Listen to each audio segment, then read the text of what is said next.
What is happening, everybody? And this is the Stokastic NBA Deep Dive. And I'm not usually on this show. I'm usually on Live Before Lock, but because Josh Engelman is too cool for us, he went on a trip to Las Vegas to spend all of the $80,000 that he just won in MMA immediately. He wins some money and he goes, I'm taking off for a week. That's what happened. We were mixing up the show schedule. I'm on Deep Dive here with Adam, which I'm pretty excited about. Going to be going game by game, breaking down all the spots. We have 10 games on today's slate. A lot of injury news as you guys come in. Like the video. Subscribe to the YouTube channel. We are sponsored by Prize Picks today. Adam, what's happening? We aren't really on the schedule for as many shows together these days. Yeah, I was gonna say, I feel like we haven't done a show together in a while. Nice 10-gamer today, a little bit bigger slate than usual. Looking forward to talking about it with you. Yeah, and we've got, like I said, a lot of injury news, that'll be nice for the game-by-game format to go hit on all of these different pieces. And it's not just the players that are out. It's not just the players that are questionable. We've got some key players coming back today that we're going to have to talk about the implication of. Karl-Anthony Towns, he hasn't played in forever. He's going to be active today. Luka Doncic, he's been out for a couple weeks. He's going to be active. So we'll be hitting on all of that and more. So as you guys come in, like the video, subscribe to the YouTube channel. We are sponsored by Prize Picks today. And if you guys haven't signed up at Prize Picks yet, there's a couple reasons you should. First off, use the link we have below. You're going to get up to a $100 bonus on your first deposit, but also 1 free month of Stokastic Plus Platinum. So all the tools we have for NBA, they could be at your disposal just by signing up using our Prize Picks link, but then also other ways that you could get access to all our tools for really cheap. Don't forget about our Hall of Fame, where all you have to do is play DFS like you normally would, but have the Stokastic avatar as your avatar on DraftKings, on FanDuel. If you have a big win, you finish at the top of a contest, tweet at us at StokasticHOF, and you can get yourself in the Hall of Fame and also get yourself 1 free month of Stokastic Plus Platinum. So some good ways to get cheap access to all the tools and data that we have behind the paywall. But let's get into this slate, Adam, because like I said, we got a lot of moving parts. We got a lot of players on the injury report. We're going to be starting by talking about your Washington Wizards, although we're going to open by talking about the Denver side of the game, who they don't have key players on the injury report. But considering the amount of value we have on the slate, is Nikola Jokic somebody you view yourself spending up for a lot today? I'm having trouble getting to too much of him. You know, it's obviously very nice if you can. It's Nikola Jokic. There is plenty of value on this slate. But I think the reason that I'm having trouble getting there is twofold. And the reason, the field in general isn't getting a ton of him. 13% projected ownership, 10% chance of being optimal right now, according to the Boom Bust tool. For one, he's center only, so you always get that opportunity cost. And there's a lot of pretty good, relatively inexpensive center options today in the mid-range.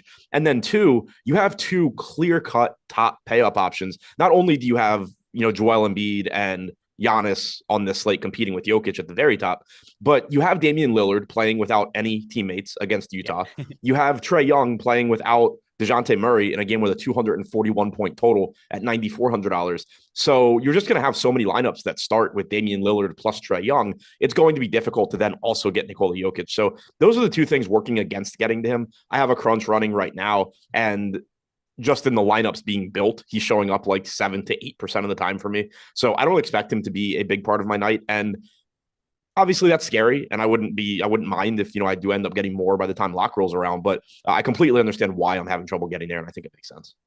Yeah, and that is a little bit underweight to the field. Like you said, that number you're getting to like 6-7%. We've got him at 13% projected ownership right now on DraftKings. Over on FanDuel, we've got Jokic projected for 5% ownership.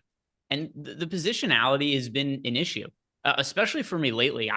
Last season, I think I was overweight on Jokic on nearly every single slate he played on. It was something that really helped me be profitable over the course of last year. It was like, no matter what the price is on Jokic, it's not high enough last year. No matter what his ownership was, it was never high enough. And I've just not played him very frequently over the last, month or so. There's been some smaller slates where I've been playing him a little more heavily, but on bigger main slates like this, 10-game slates, I've hardly gotten exposure to him either. And like yourself, I'm looking at some of the crunches because I also ran a crunch before the show, and not dissimilar from you, I got Jokic in 7% of those lineups. So I don't envision him being somebody that I get a whole lot of exposure to. Doesn't mean he projects poorly. It's just the position is difficult. And then also there's other guys who are a little bit cheaper that I think project comparably today. So going to be tough to get to Jokic. But is there anybody else from Denver that is standing out to you for this slate? Not really. Jamal Murray and Bruce Brown are both projected for a pretty decent amount of ownership, 15% apiece. I get it. I think that they're good plays, but I'm just not getting to as much of them as that number either. They're both showing up, around 7-8% of the time for me as well. I think that they're perfectly fine. I just think that the ownership's probably a little bit too high. Right now, Bruce Brown in particular, we have projected for 15% ownership, 6% chance of being optimal. So maybe that ownership comes down a bit by lock, but I understand why people would get to them. Brown is cheap, likely giving you mid-20s in minutes. The upside that Jamal Murray gives you. And especially, if you're having trouble getting to Jokic, it does sort of make sense to want to get to Murray and, hope that Denver's offense happens to run through him tonight. But there's a lot of really good guard plays too. I already mentioned prioritizing Trae Young and Damian Lillard both at the point guard spots. But then you also have, for example, an underpriced Jalen Brunson. You have just a lot of other good guard plays. So I'm having trouble getting to Denver as much as the field is. Yeah, it's also a spot that's fairly low priority for me. And that's despite this being a game with a high total and then also being some pieces out on Washington side. It's just not where the best points per dollar value on the slate is.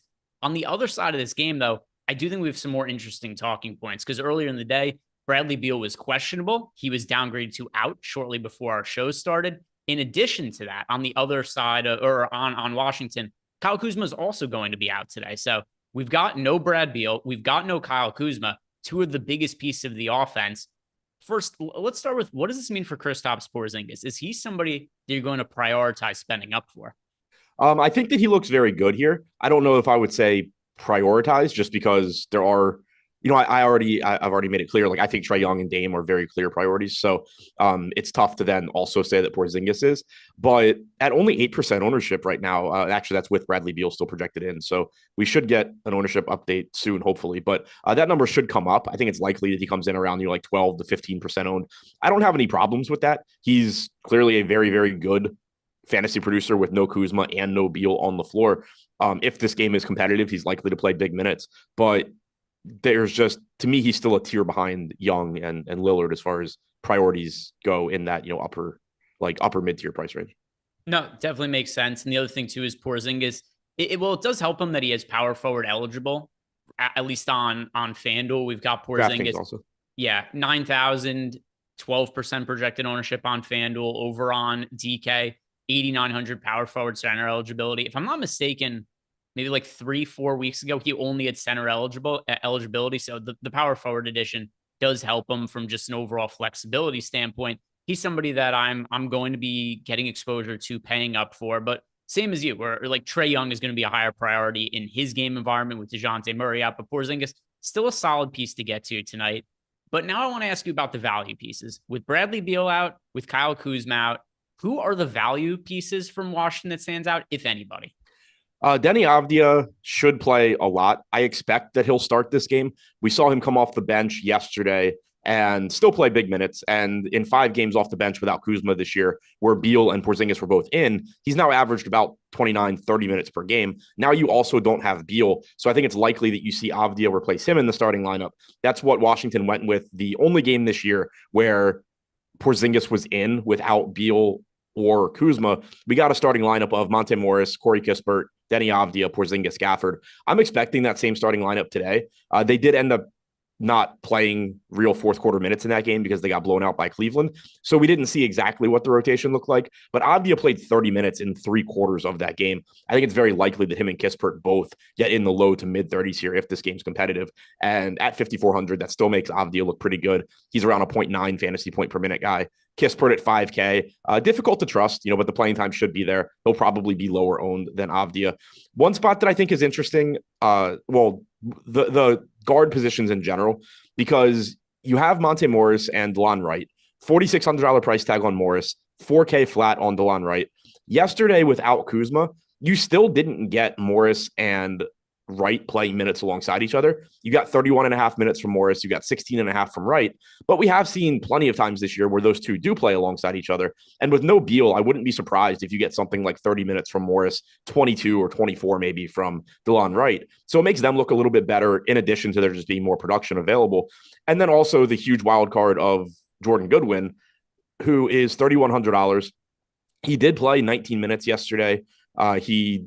If you take out the last 3 minutes of that game, you're still at like 16. So I think you could get enough minutes from him for him to be useful. The concern is that Johnny Davis has been in the rotation recently. It makes sense for Washington to sort of want to try and get him NBA minutes, even though he is awful, just to, maybe make him be less awful. So I don't feel overly confident in how that rotation is going to go, if Jordan Goodwin's going to play enough minutes. But at 3,100, assuming he's not going to be very popular, I don't mind rolling the dice on him in some large field tournament lineups and just hoping that you get, a 20 to 24 minute game. Yeah, and just to highlight those minutes you talked about from Johnny Davis, only 4 minutes last game, but the game before 13 and the 2 games before that, which are a little bit inflated due to blowout, but was in the rotation, which was not the case before. He played 19 and 18 and a half minutes in those games. So Johnny Davis is a piece of the rotation now when he was not a piece of the rotation not all that long ago. Is there anything else you want to talk about from Washington? No. All right, so let's move on and talk about the Golden State Warriors against the Dallas Mavericks. The Mavericks are the more interesting side of the game, but we're going to start by talking about Golden State, who don't really have any significant injuries. They've got the deal with Andrew Wiggins still being out. Don't know when he's coming back. Have you seen the internet rumors about Andrew Wiggins? I have. Yes. So my understanding is that this originated from some random guy starting a TikTok video. Yeah, that's what I saw. I didn't really put any stock into it because it just appeared to be some random TikTok video. Yeah, that's how I feel as well. So lots of rumors about Andrew Wiggins. Also, the baby looks exactly like Andrew Wiggins.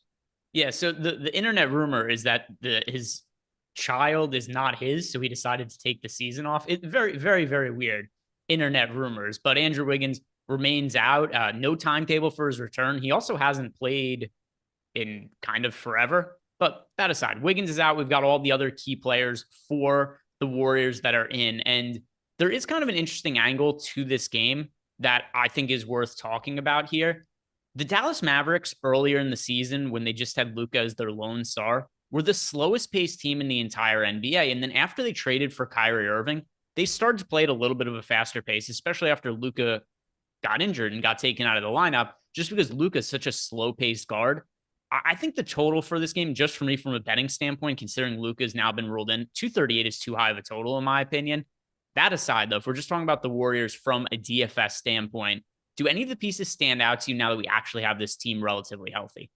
No, not really. We have Tim Hardaway out. We are still waiting on Kyrie, but we have Luka probable. So with him in and being 12K, I'm going to have a difficult time getting to Dallas. If we had gotten, Luka and Kyrie both out, Jaden Hardy was going to be a clear top value. Hardy could still get enough minutes if Kyrie is out at 4,100 to be a decent play, but not the same level that he would be if Luka were out. Similarly, I don't feel as confident in Christian Wood's playing time, especially if Kyrie is also in. We've seen Christian Wood play a lot recently, but those are games where Luka and or Kyrie have been out and they need more offensive production. If Luka and Kyrie are in, I think it's more likely that they prioritize the rim protection that, Dwight Powell and Maxi Kleber give you. You get the 3-point shooting from Kleber as well. You don't need Christian Wood out there being the main offensive piece because you have Luka, you have Kyrie. So I think you could get more Christian Wood if Kyrie ends up being out. But if both of those guys are in particular, I have essentially no interest in this team. Yeah, and then just from the Warrior standpoint, anything that stands out to you from Golden State? The price tag on Draymond is pretty appealing. He's only 6K, and obviously he's not the most exciting guy to get to, but he's typically going to give you 30 to 32 minutes. You're facing a Dallas team that, while they do play very slow with Luka, like you said, they also do not play defense. But the thing that I think is driving Draymond's ownership right now, he's projected for 14% on DraftKings with a 9% chance of being optimal. That probably comes down a little bit once we update for Beal being out because you're going to see more go to Denny Avdia. But and more go to Porzingis. But I think what's driving it is that there's really, really good center plays today. There's really, really good guard plays. There's not a lot at forward. Like when I went through to build my dummy lineup today, I was just building it by hand. And typically I try and just kind of see how close I can get to what ends up being the optimal lineup, from building by hand. And when I got to the forward spots, it was just like, all right, these all kind of suck. Like I know who I want at guard. I know who I want at center. I don't know who I want at these spots. So I think that's why you're seeing ownership come into Draymond. It's just a reasonable price tag at a relatively weak position. Curry and Clay, neither one getting much ownership. They are projected to go a bit under-owned here. One reason you're not seeing ownership come into Curry is because he's just priced in between Trae Young and Damian Lillard, and those guys both project quite a bit better. But you still get that massive ceiling from Curry at only 5% owned. Very good spot to pivot away in a tournament lineup here or there. Same goes for Clay with small forward eligibility and shooting guard eligibility at 7K. Good spot in terms of Dallas not being a good defensive team. They're just not getting that much ownership because there are clear priorities, especially in Steph's case, priced around them. And I want to get back to the Dallas side. I know that you already broke them down pretty thoroughly there a couple minutes ago. But it is hard to know what to do with them with Kyrie Irving being questionable, Luka coming back. I assume we're going to get some sort of update on any kind of restrictions for Luka sometime before the game starts, probably within the next, hour and a half or so. Guys, definitely stick around for Live Before Lock after us, because there's going to be a lot of injury information that comes out over the course of the day. But let's say there's a scenario where Kyrie is out and Luka doesn't have a minutes restriction. How interesting would that make Luka in this spot? Still not very, I don't think, just because of the slate. It would kind of be like Jokic to me, where if I'm getting to Luka at what I still would expect to be low ownership, then fine. I'm obviously not upset with that. But it's just very difficult for me to justify paying $12K for Luka when I can pay $9,400 for Trey without Murray, or I can pay $10,500 for Lillard against Utah without his whole team. So Luka would certainly look a lot better if Kyrie is out. You're back to the Luka that we've had all season long, assuming he's not on a minutes restriction. But he also could be. And, even if it's like he's going to play 33, 34 minutes instead of 38, that matters when you're talking about being 12K. And for me, if we don't have any information about Luka heading into lock, we just find out, hey, Luka's starting, Kyrie's out, I would be under the assumption that Luka's some sort of minutes restriction. He has not played since March 8th, and it was a leg injury. We're not talking about, an elbow. We're talking about a thigh injury. And generally, we see teams look at lower body injuries different than upper body injuries, especially because the conditioning sometimes won't be quite as good as in those kind of scenarios. So are you like me, where if we don't get any definitive word on Luka, you would assume that he's not playing quite full minutes? Yeah, I don't think that you would project 38. I think if we don't get any news, I'd still expect 34, 35, just because they'd said before that it was just a pain tolerance thing. And if he's been practicing, if he does come back, I assume that he's playing at least close to full minutes, unless we hear otherwise.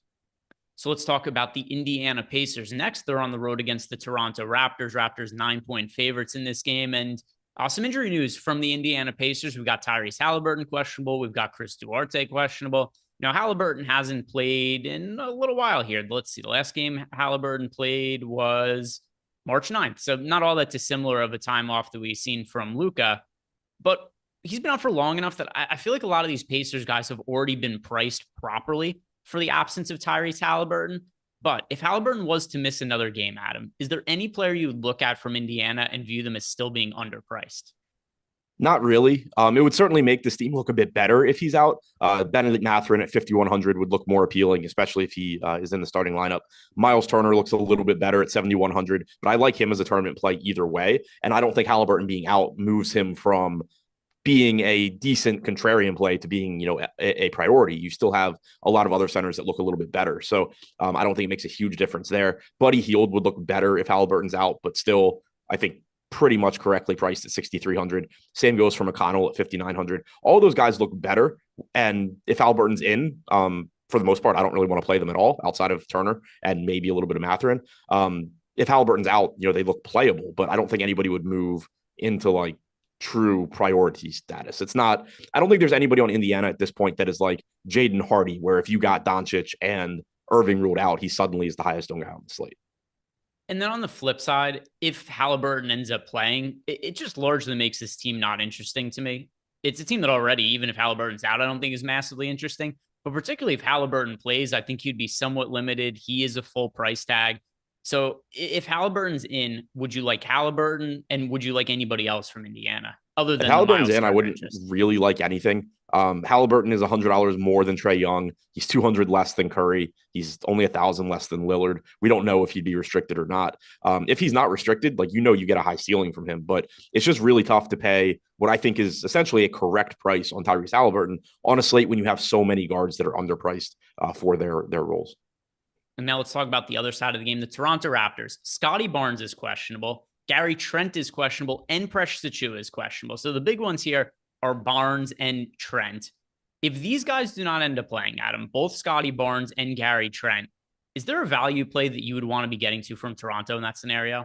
Possibly. I don't know what they do in that case, because Achiuwa is questionable too. Normally Achiuwa is the first, well, he's after Gary Trent, but whenever somebody gets hurt on Toronto, they all play the same positions basically, because of the lineup that they run. So when one starter goes down, Gary Trent just steps up. When Gary Trent goes down, Precious Achiuwa steps up. If all three of those guys are out, I actually don't know what they're going to go to. I don't know if they go to Christian Coloco. I don't know if they go to Will Barton. I don't know if they go to some guy that I don't even realize is on the team. Like, they could go to Thaddeus Young. I don't know what they end up doing, but whoever starts, I think would end up being a good value, because when you think about who those guys could be, well, if it's Christian Coloco at center, I'm probably not messing with that. But if they were to start like Boucher at 3,300, he would look good. If they were to start $3,100 Will Barton, he would at least be worth taking a chance on. We don't know how many minutes he would play, but if they're down all three of Achiuwa, Barnes, and Trent, that's a lot of minutes that are available. And if Barton is starting, I assume he's, next in line to soak them up. Same goes for Thaddeus Young at 3K flat. Yeah, and just to echo what you said about Christian Coloco, Coloco has made a lot of these spot starts this year. He's generally sucked in all of them. Coloco has made 19 starts this year. He's playing 19 minutes per game as a starter and averaging 12.8 fantasy points. So if it is him, I would not have interest. Not somebody that I'd want to be getting to. But on the flip side, like you said, if it ends up being Boucher or Will Barton that starts, those would be guys of interest. And just more thing, just pay attention to what ends up happening with Toronto number one, whether Scotty Barnes and Gary Trent are in or not. And if they're out, who ends up starting? If they are out, would that have any impact for you on guys like Pascal Siakam, Fred VanVleet, or Jakob Poeltl?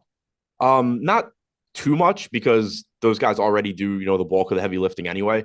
But you would expect, probably a little bit of a bump for Anunoby, VanVleet, Siakam, Poeltl, just because whoever is replacing Barnes isn't going to be the same level of facilitator or scorer that Barnes is. So I would expect, a little bit of an uptick, but you still have, 4 mouths to feed basically. And I do, if I have to guess who gets the start, if both of those guys are out, I would guess Barton, just because the one difference between now and earlier in the year is that they do have Poeltl. So it gets a little bit weirder. They still certainly could do it, but it gets a little bit weirder playing like a Siakam, Achiuwa, Poeltl lineup than earlier in the year, where they would just start Achiuwa and move Siakam to the 4. Anything else you want to talk about from Toronto? It seems like a spot we just need more information on. Yeah, I think we need more information. I do think there's going to be good plays here regardless. If you were to get Barnes and Trent in, Barnes at 6,500 is actually showing up a pretty good amount for me. Again, because the forward positions just aren't that appealing. Poeltl, VanVleet, Siakam, these all look like good plays. And then, this team obviously just gets more appealing as guys start getting ruled out.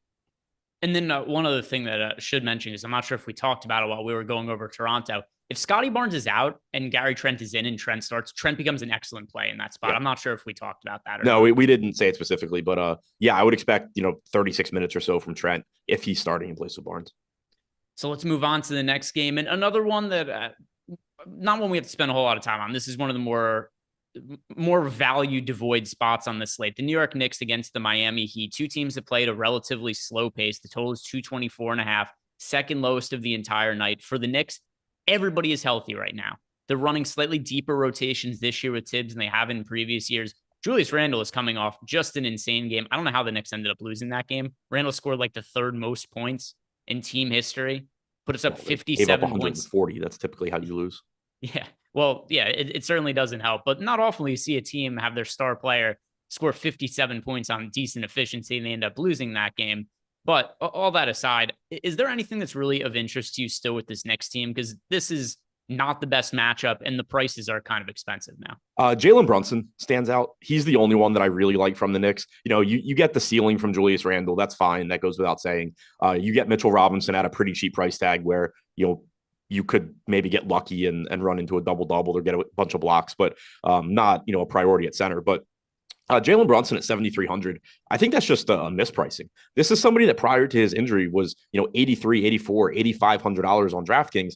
Now he's 7,300 just because he missed some time, but he played 32 minutes in his first game back. He followed that up with 36.7 minutes last game. Now this isn't an appealing matchup, but you're just getting basically $1,000 off on Jalen Brunson here playing full minutes. So he certainly looks good. Outside of that, though, I don't really like anything from the Knicks. Yeah, I think we see this the same way. And by the way, the Knicks also, former home of Raymond Felton, who I believe when Eric claims that he beat Raymond Felton at basketball, Felton was playing for the Knicks at that point in time. If I'm not mistaken, I know Eric's in chat has seen the Raymond Felton story get showed up, but yeah. Has Eric told you the story and do you believe it? He might have told me. I probably just was tuned out and not paying attention. I don't know it. So the short of it is that Eric claims that he played basketball at like a lifetime against Raymond Felton, and he outplayed him, and they won the game. Yeah, okay, nice. I know that Jake like played against Tyus Jones in high school.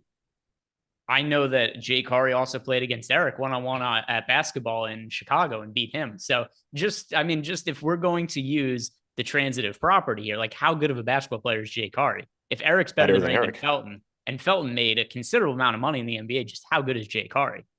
Yeah, it's a good point. Why is Jake doing this job and not playing basketball? That's a good point. It's a good point. He definitely keeps himself in shape enough. Did Eric beat Raymond Felton at basketball? The mystery's still out. I tend to think no. Most of chat thinks no, but Eric will weigh in, I'm sure, and state his case once again. Miami Heat on the other side of the game. Caleb Martin's questionable. Kyle Lowry is questionable. Are either of these injuries impactful enough to change anything for you? Because I've totally written off Kyle Lowry at this point. Yeah, it doesn't change too much. They've been bringing Lowry off the bench. He's been playing, mid-20s in minutes, essentially useless from a DFS standpoint, and doesn't contribute enough that it's, a massive bump for anything else. Butler, Adebayo, Hero, all reasonably priced enough where you can get there. They're not like top tier priorities for me, but I'd say, secondary plays. Same goes for Kevin Love at 4K. Again, just a relatively weak forward position. You're getting low 20s in minutes from him. You're not excited to get there, but if he's what opens up, the rest of what you want to do with your lineup, that's perfectly fine. If Lowry is out, it does make the playing time look a little bit safer for guys like Gabe Vincent or Caleb Martin, but they're still Gabe Vincent and Caleb Martin. Yeah, that's how I see it as well. Caleb Martin's been serviceable for the Heat this year, but he's very replaceable. If it's those minutes going to Gabe Vincent or those minutes going to Max Strus, I don't see that as very impactful on the other players from the Miami Heat. And then as things stand now, just because of matchup against the Knicks and the overall pace of the game, it's not a team I'm dying to get to. Jimmy Butler, Bam Adebayo, Tyler Hero, are any of these standout pay up options for you? No, I wouldn't say standout. They're just guys that are going to show up in some lineups because they're reasonably priced. You have Butler as an $8,400 small forward. Again, least opportunity cost probably on the slate at that position. Bam at 7,800. That's just a pretty cheap price tag for him. But there are a lot of very good centers, and a lot of them are cheaper than Bam. Hero is playing big minutes. He's also been playing like shit lately, and I don't know the last time I got a good Tyler Hero game, but he's still running out there for 34, 35 minutes at only 6,800. So certainly think they're all fine, but not guys that I'm building around. All right, so let's move on to the next game, and I'm curious to hear your take on this. The San Antonio Spurs are playing the Milwaukee Bucks. This spread is, I think, the widest spread we've had all year. It's 17.5 points. We don't talk about blowout risk very often because it's something that we all acknowledge is very hard to predict. But there are always going to be games that are at higher risk of blowout than others. And with this game being a 17.5 point spread, this is one that I feel we could be confident has probably even more chance of being a blowout than being competitive. Because if the game just plays to the spread, we're not going to see the starters on the court at the end of the fourth quarter. So with that in mind, how do you approach this game and how you want to get exposure to it from DFS? Because I find the minutes very difficult to project. Yeah, I find it very difficult as well because like you still, the stuff that we talk about with blowouts still applies, right? Like you still, if this game is just over after the third quarter, there's still a very good chance that one of Giannis, Holiday, or Middleton is playing at a really, really efficient, really high level. Also, if this ends up being a 17 or 18 point win, but it just kind of for the entire game plays at, 12, 13, 14 points, and then, it gets to 17, 18 at the end, you're getting pretty close to full run. And it's a great, great matchup against San Antonio. So all of that stuff still makes the Bucks appealing, but there is a good chance this game blows out. And on top of that, it's not like you have very favorable price points here either. Giannis is very expensive. Granted, he is power forward eligible, which is nice. Makes him a little bit easier to get to than guys like Jokic or Embiid or Anthony Davis, but still relatively expensive. Drew is 8K with Middleton and Giannis in.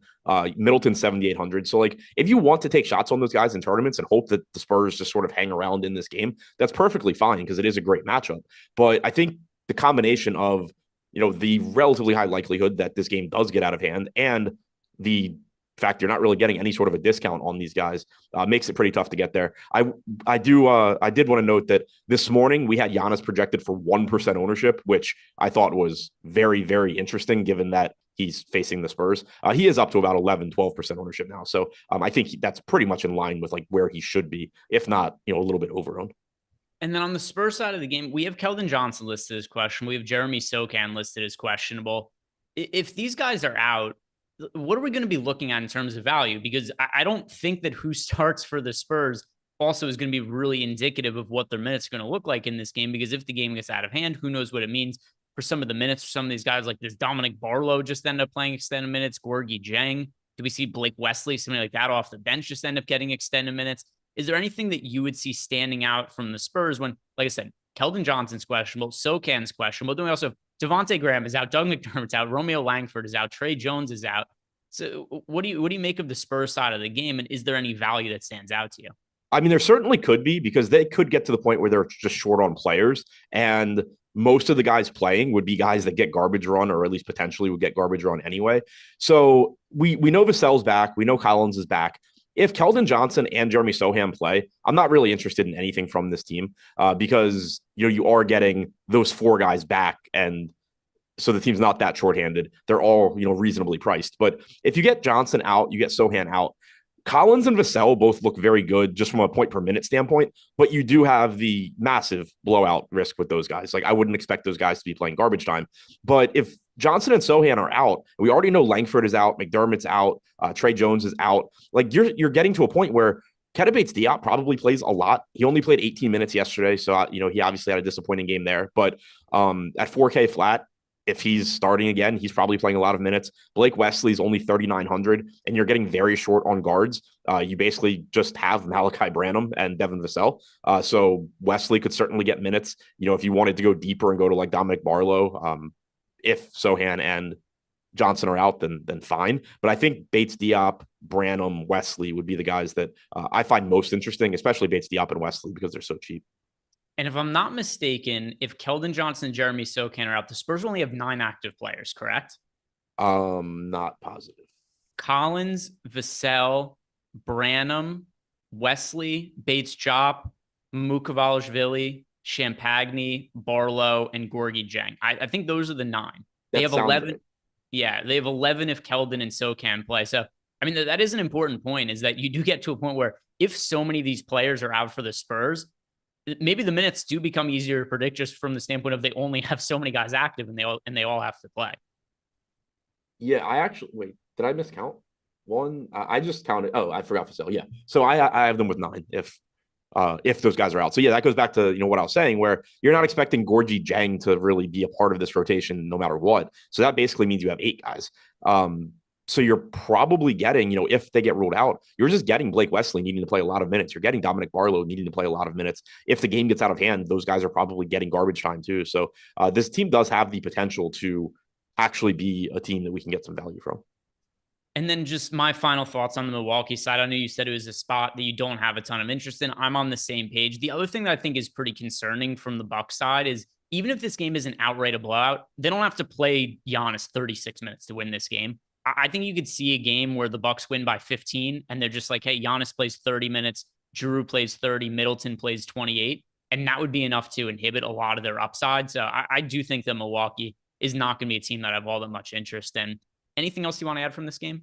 No, I'm on the same page with you there. And I think that's actually a really good point because, it's not like Budenholzer is a dumb coach. Like he could very easily just run a little bit shorter rotations here, which obviously would be bad for DFS as well. Yeah, and real quick before we move on to the next game, I just want to tell you guys an offer that we have right now. It is a deal with Bet365. Now, this is unfortunately only available in a few states, but it is such a good offer that I think it's worth bringing up here anyway. So if you guys live in New Jersey, Colorado, Ohio, or Virginia, you go sign up at Bet365 using the link we have below. Jordan will be throwing it into YouTube chat. You place a $1 bet, and they're going to give you $365 in bonus bets. 365, like the site name, Bet365. That's it. That's how easy this is. So this is a really good offer to sign up for if you guys haven't signed up there yet. It's only available in New Jersey, Colorado, Ohio, and Virginia right now, but it's good enough value that we decided that we should bring it up on the show for you guys anyway. Take advantage of it if you live in one of those states and you haven't already. Now let's move on to the rest of the games on the slate. The next one, also some potential blowout issues. The Houston Rockets against the Memphis Grizzlies. This is a 12.5 point spread. Typically, you see a 12.5 point spread and you think, well, that's the game that is the biggest blowout risk of the night. Not the case on this one, because we just talked about a game with a 17.5-point spread. But starting on the Houston side of the game, Jayshawn Tate is out, but Şengün is back. So this team is relatively healthy, which we haven't seen a whole lot of as of late. Memphis, we're going to be talking more about them in a second. They do have a very good defense, so not the best spot in the world for the Houston Rockets. With Şengün back, that becomes especially true when guys like Kevin Porter Jr., Jalen Green, a little bit more expensive. But does anything stand out to you from Houston? Nothing stands out in the context of the slate like that I'd be prioritizing. It does stand out that Jalen Green is only $7,100 and Şengün is only $6,800, because if this game is competitive, you're getting big minutes from them. Houston has been using these games down the stretch of the season to just get experience, trying to win games for their young core of guys. They're not tanking. They're not running short rotations. You're getting massive minutes from them in competitive games. And so if this game happens to be close, you're probably getting 37, 38 minutes from Jalen Green. You're probably getting 33, 34 from Şengün if he's not in foul trouble. So both of those salaries do give you quite a bit of upside. Kevin Porter Jr., KJ Martin, Jabari Smith all still have nice ceilings, but they're more correctly priced than Green or Şengün. But the reason that I say Green and Şengün still aren't actual priorities is that it's just the way the rest of the slate breaks. Like, you have Jalen Brunson, who's only $200 more expensive than Jalen Green. You have Dame, you have Lillard, you potentially have the San Antonio value at guards. You have plenty of other guards to get to. And then the same goes for center, where, we haven't gotten to a lot of these guys, but there's a lot of very good center plays that are similar, if not better, to Şengün. So I don't think that they are priorities, but I do think Green and Şengün in particular are a little bit cheaper than they should be. Yeah, no, I think that makes sense, especially when you consider the upside. I've been disappointed with Jalen Green's efficiency this year. He was pretty efficient in the second half of last year. I thought he was going to break out and be a great scorer this year. Instead, he's just been more of the same, of really high volume chucker who's been fairly scoring dependent. But those games where he makes shots, we haven't seen a ceiling at him, which makes him make sense in large field tournaments. Now let's talk about the Memphis side of the game, because this is where things are going to get interesting. Ja Morant is back. We still didn't really get an explanation of what it was that he was doing while he was away from the team. They just put out really vague statements that he's getting help. But for what? He put out a dumb video on Instagram. So who knows what it was that he was getting help with. But what are you expecting from a minute standpoint from him in his first game back in a while? I have no idea. I'm hoping they announce this before the game. We don't even know if he's starting at this point. Yeah. He offered to come off the bench. Dillon Brooks said no. Taylor Jenkins said maybe. And then Brooks got suspended. Yeah, and then Brooks got suspended. So we don't even know if Morant's starting. The way I'm viewing this is, if Morant's coming off the bench, you kind of don't need to worry about it. He's $9,200. It's a great matchup with Houston, but I just can't imagine playing him off the bench. If he's starting, they've said multiple times that they've kind of hinted at a minutes restriction multiple times. Taylor Jenkins, last I heard, said he didn't know what it would be, that, it's up to the medical staff, but it sounds like he's going to be on some sort of a restriction. So on this particular slate, even if he's starting, I think he's very risky to get to. You could always play the angle where NBA teams lie constantly and maybe he'll go play a lot. But also, keep in mind, Taylor Jenkins doesn't usually run his guys into the ground anyway. The biggest issue with Ja Morant from a fantasy standpoint is that he plays 33 or 34 minutes in competitive games when guys priced around him play 37, 38. There's a real chance that he just plays 29 to 30 here. And that makes it very tough to get to him over somebody like Trae Young at that price point. I think his return makes Tyus Jones very difficult to get to, whether Morant is starting or coming off the bench. Maybe they play some minutes alongside each other since Dillon Brooks is out, but at 6,600, I think Jones is a very difficult play. Other than that, I still like Memphis. Desmond Bane is still very reasonably priced. He's actually averaged basically the same fantasy points per minute in the games he's played with Morant as without Morant. He's been pretty disappointing without Morant. He's been surprisingly good with Morant. So I still think at a cheap price tag, he's appealing. Jaren Jackson's down to $7,900. He still should be getting backup center minutes with no Brandon Clark. As long as he avoids foul trouble, he should be playing north of 30 if this game's competitive. He's only getting 3 or 4% ownership. So I think you can still get to those guys. $5,100 Xavier Tillman still looks okay as well. But I do think Morant coming back, a very negative impact on Tyus Jones. I think it is a negative impact on everybody. It helps from a minute standpoint a little bit here that Dillon Brooks is out, but so many of these guys, Desmond Bane, Triple J, Tyus Jones, they're more expensive than they were when we last saw Morant in. And he's just such a high usage guy that even if he comes off the bench and plays 28 minutes, it's going to cut into some of these guys. So it's a great matchup against the Houston Rockets. we've got the Grizzlies expected to score a ton of points today. The total is 231.5, and they're big favorites. So they've got one of the highest implied team totals individually on this slate. It's just hard to know what to do when John Morant's coming back and he's such an important piece to the offense. So I assume I'm not going to get very much exposure to Memphis.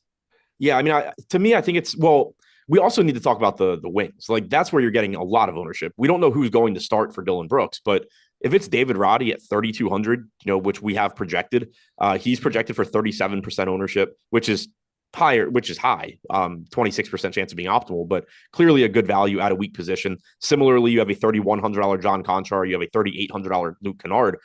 There's minutes available for some combination of those guys. It's pretty likely that at least one of them comes through. So that's where you're getting the bulk of the ownership here. And I think that makes sense. And then, I don't mind getting to Jackson and Bane. 23 games this year where not accounting for Dillon Brooks, but where Morant, Bane, and Jackson have played together. You've still gotten 1.18 DraftKings points per minute for Bane. You've still gotten 1.24 DraftKings points per minute for Jaren Jackson. And then Jackson in particular, I would expect to produce at a little bit higher rate here since he's playing more minutes at center. Yeah, and I should amend what I said. There are individual pieces that I think could be worthwhile. I just don't think that I would end up getting to north of 40% of David Roddy, where he's projected right now, or John Conchar projected for 21% ownership. My best guess is that Luke Kennard starts. If that's the case, that would definitely hurt guys like Conchar and Roddy. But let's say that Roddy does start and he's close to the same projected ownership, around 40%. Is that a mark, best guess, that you think you'd be underweight to, about even with the field, or overweight to? If Roddy starts? Yes. Let me sort real quick because I can actually answer that. If the slate started right now and Roddy started, I would expect to be way under the field at 37%. All right. So we are on the same page then, as far as it goes to David Roddy and his ownership. Is there anything else you want to talk about as a potential angle for Memphis? No, I think that covers it. All right, so we'll move on to the next game. But first, shout out to our guy Ace of Spade, who left a super chat. He wants to know who my favorite DK tiers plays are.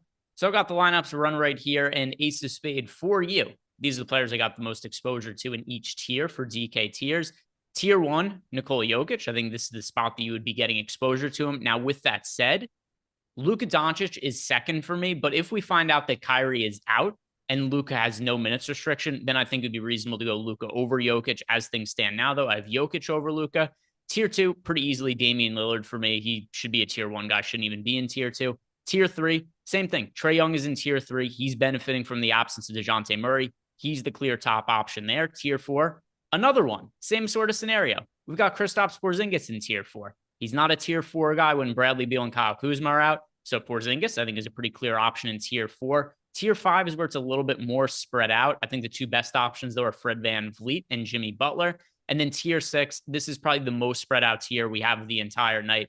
Bam Adebayo is my overall favorite option if you can only pick one, but there's also a case to be made for Vooch, Chris Paul, Jamal Murray, Jaren Jackson Jr., but Adebayo is my favorite of all of those guys. So Ace of Spade, thank you for the super chat, and I hope that helps you build out your DK tiers lineups.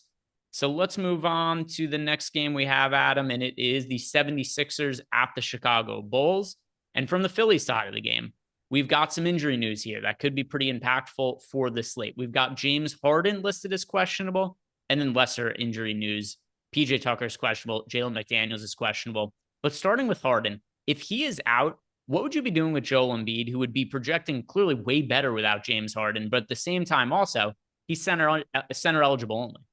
Yeah, I mean, it would make Embiid look quite a bit better. I'm not really getting to him at all with Harden projected in, similar to Jokic. Like, I'm happy to get there. It's just difficult on this slate. The projection certainly increases if Harden is out. He would end up projecting pretty similarly to Jokic. He'd probably actually be ahead of Jokic and Giannis. I think Embiid probably ends up being the highest projected guy on the slate if Harden is out, but he's still pretty expensive. You still get the opportunity cost of the center position. So I would still expect it to be like, 10, 15% Embiid.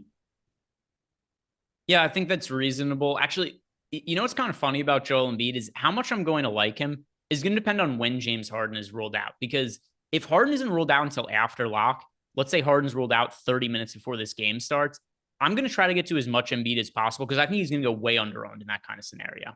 If we're to find out that Harden doesn't play and just other people aren't going to have the flexibility to make as many swaps, or just a lot of people don't like to make that swap after lock. So I'm with you as far as right now, Embiid's not somebody I get a ton of exposure to. And he's somebody I'd probably end up with like 15% of or so if Harden was to be ruled out right now. But I'll be doing whatever I can to get to Embiid if Harden's ruled out after lock.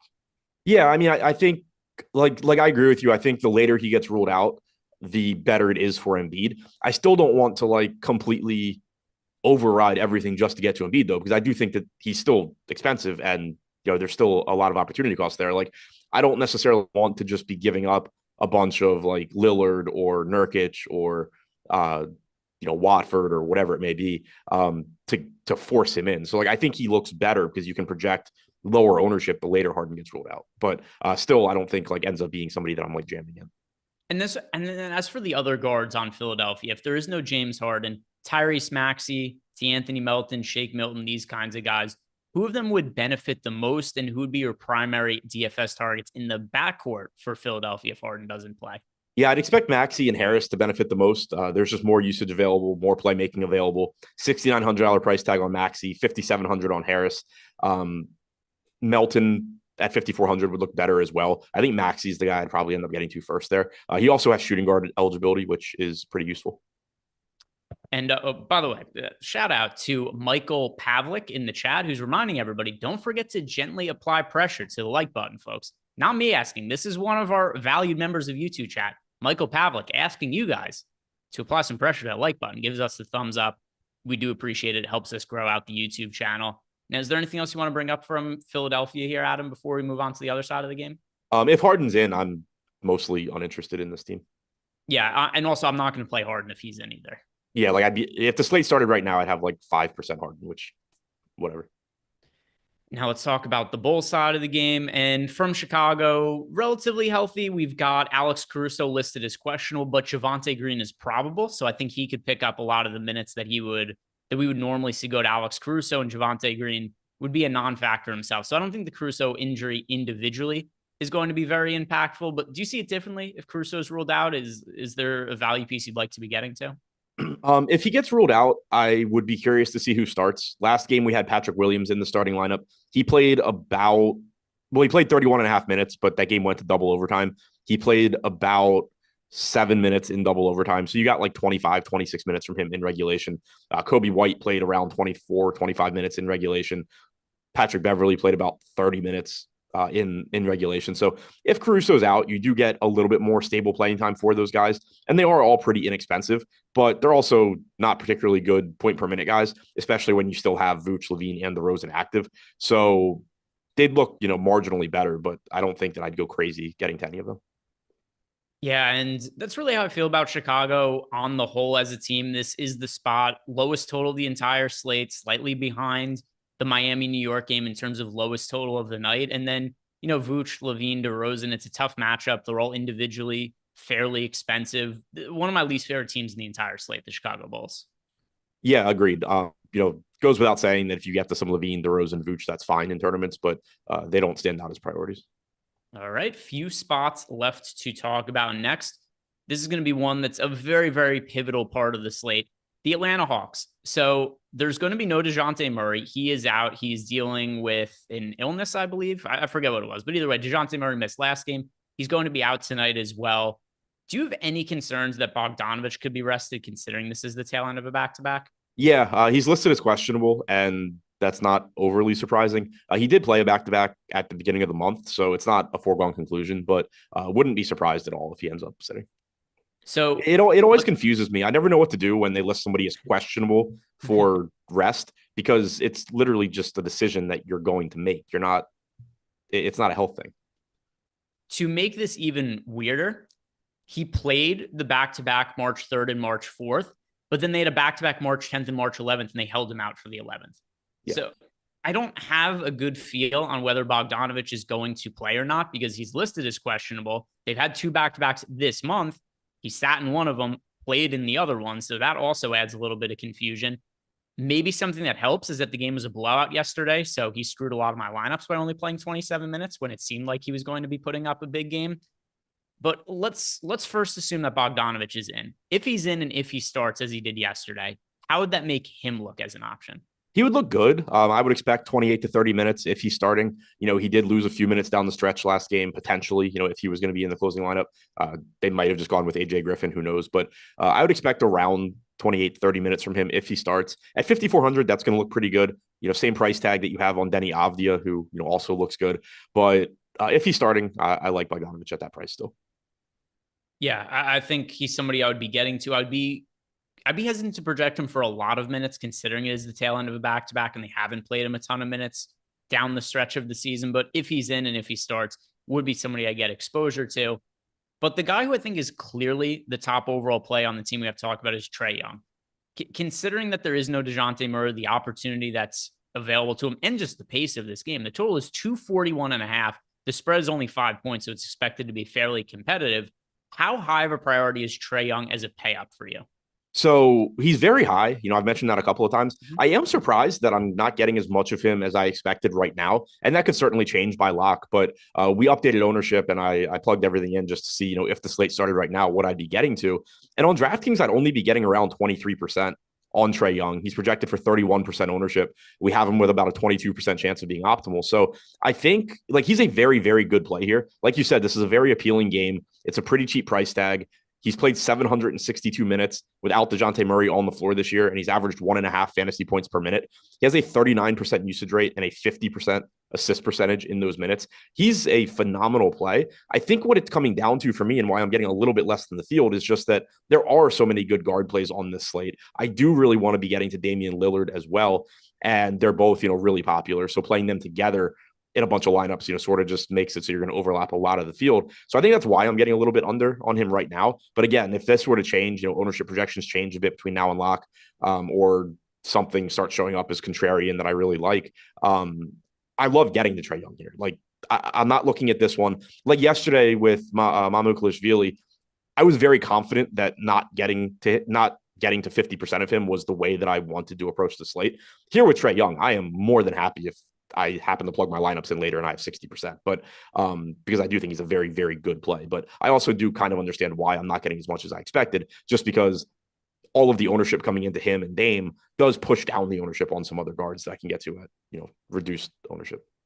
And now I want to talk about the rest of the Hawks in a couple different ways, because it is a very important spot on the slate, particularly without DeJounte Murray and the total in the game being so high, as we mentioned before. But first, just assuming Bogdanovic is in for now, and then we'll talk about what we're going to do if he's out. If Bogdanovic is in, outside of Trae Young and Bogdanovic if he starts, who are the other Hawks players that stand out?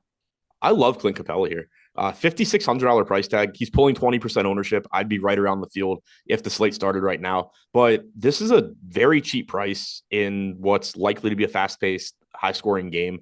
Capella's rebounding rates without DeJounte Murray do slightly increase as well, which leads to a little bit of an increase in per minute production. You're likely to get 27, 28 minutes from him, 20 or 21 from Onyeka Okongwu. So I really like the ceiling Capella gives you. I just think he's a little bit too cheap at 5,600. Collins is fine. DeAndre Hunter is fine, but Capella is the guy that I really like. And then on the flip side, if Bogdanovic is out, who are the wings that would stand out and look like much stronger options from Atlanta? I think Saddiq Bey is likely to be the guy that benefits the most. He only played 20 minutes off the bench yesterday. Still gave you a very, very big game, but that was, kind of a fluky. If you take Bogdanovic's 27 or 28 minutes out, though, you're likely to see more run for both AJ Griffin and Saddiq Bey. But Saddiq Bey down at just $4,200. We know he can get it done from a fantasy standpoint when he gets the opportunities. So I would like that. I would like AJ Griffin quite a bit more at 3,500 as well. Yeah, I think that all makes sense. And do you remember before yesterday who you were expecting to start for the Atlanta Hawks? Because I thought it was going to be Saddiq Bey. I thought it was going to be Saddiq Bey as well. Yeah, so if Bogdanovic is out today, I would definitely think it's going to be Saddiq Bey. There's also a chance that Bogdanovic plays and he comes off the bench to keep his minutes in check and Saddiq Bey starts in that spot. That could be another way they manage the back-to-back with Bogdanovic. So multiple angles where I could see Saddiq Bey being a good play today, and he did end up getting extended run yesterday because of the early foul trouble to Bogdanovic and some of the blowout. Anything else you want to talk about from the Hawks? No. So let's move on to the Minnesota Timberwolves. And this is a team that ultimately is really interesting to talk about, but I think we are going to need more information just to know who we want to play from DFS from them and what's going to happen here. Because Anthony Edwards is questionable. He's been dealing with this ankle injury, which looked really significant when it first happened. And then all of a sudden he was listed as questionable just a couple of days later. He's still questionable today. We haven't seen him return. But Karl-Anthony Towns is playing. Cat has not played now in forever. See, when was the last time that Towns? Been like 51 games. Yeah, he's not played since November 28th. So we saw all kinds of chemistry issues with the Minnesota Timberwolves the last time I saw this team healthy. But something that I think should be noted, Anthony Edwards came into the season apparently out of shape, was playing really shitty at the start of the year. I think this could be a really good team going forward. And I think they could really make some noise in the playoffs, particularly if they get everybody healthy together heading into the playoffs. And if they get a few games with them all being healthy to get some kind of synergy going and work up some chemistry as they get into the playoffs. But what are you expecting from Towns tonight, and how would that impact the other players from Minnesota? I expect him to be significantly limited. They've been really cagey with their updates on Karl-Anthony Towns, so it's been very difficult to get a read on exactly how he's doing, what's going on with him. But I certainly don't think he plays enough that I would want him at 8,300 center only. But, if he plays, the more minutes he plays, the less production you expect from guys like Anthony Edwards, Kyle Anderson, Rudy Gobert to some extent. But I think that he's going to be limited. It's just a matter of how much. And from a tournament standpoint, I don't mind getting to a little bit of Anthony Edwards at 9K, getting to a little bit of $7,200 Rudy Gobert. Still a very appealing game environment for those guys. But Towns being back is likely to cut into them a bit. If the slate started right now, I'd have around 7 to 8% Edwards and Gobert, which is over the field, but it's not like it's a crazy stand. And we do have Edwards listed as questionable. I still think he's probably a little more likely to sit than play in this game just because that ankle injury was pretty severe. And hopefully having Karl-Anthony Towns back will also make it so that Edwards is not an immediate priority to get back in the lineup and they let him get to 100%. But if Edwards is to end up sitting today, who, if anybody from Minnesota, would still look like a good DFS option, with it in mind being that, Karl-Anthony Towns is also there to soak up some minutes and usage? Yeah, if Edwards is out, you do expect a bigger role for Kyle Anderson. We also have a Q tag on Jordan McLaughlin, I believe.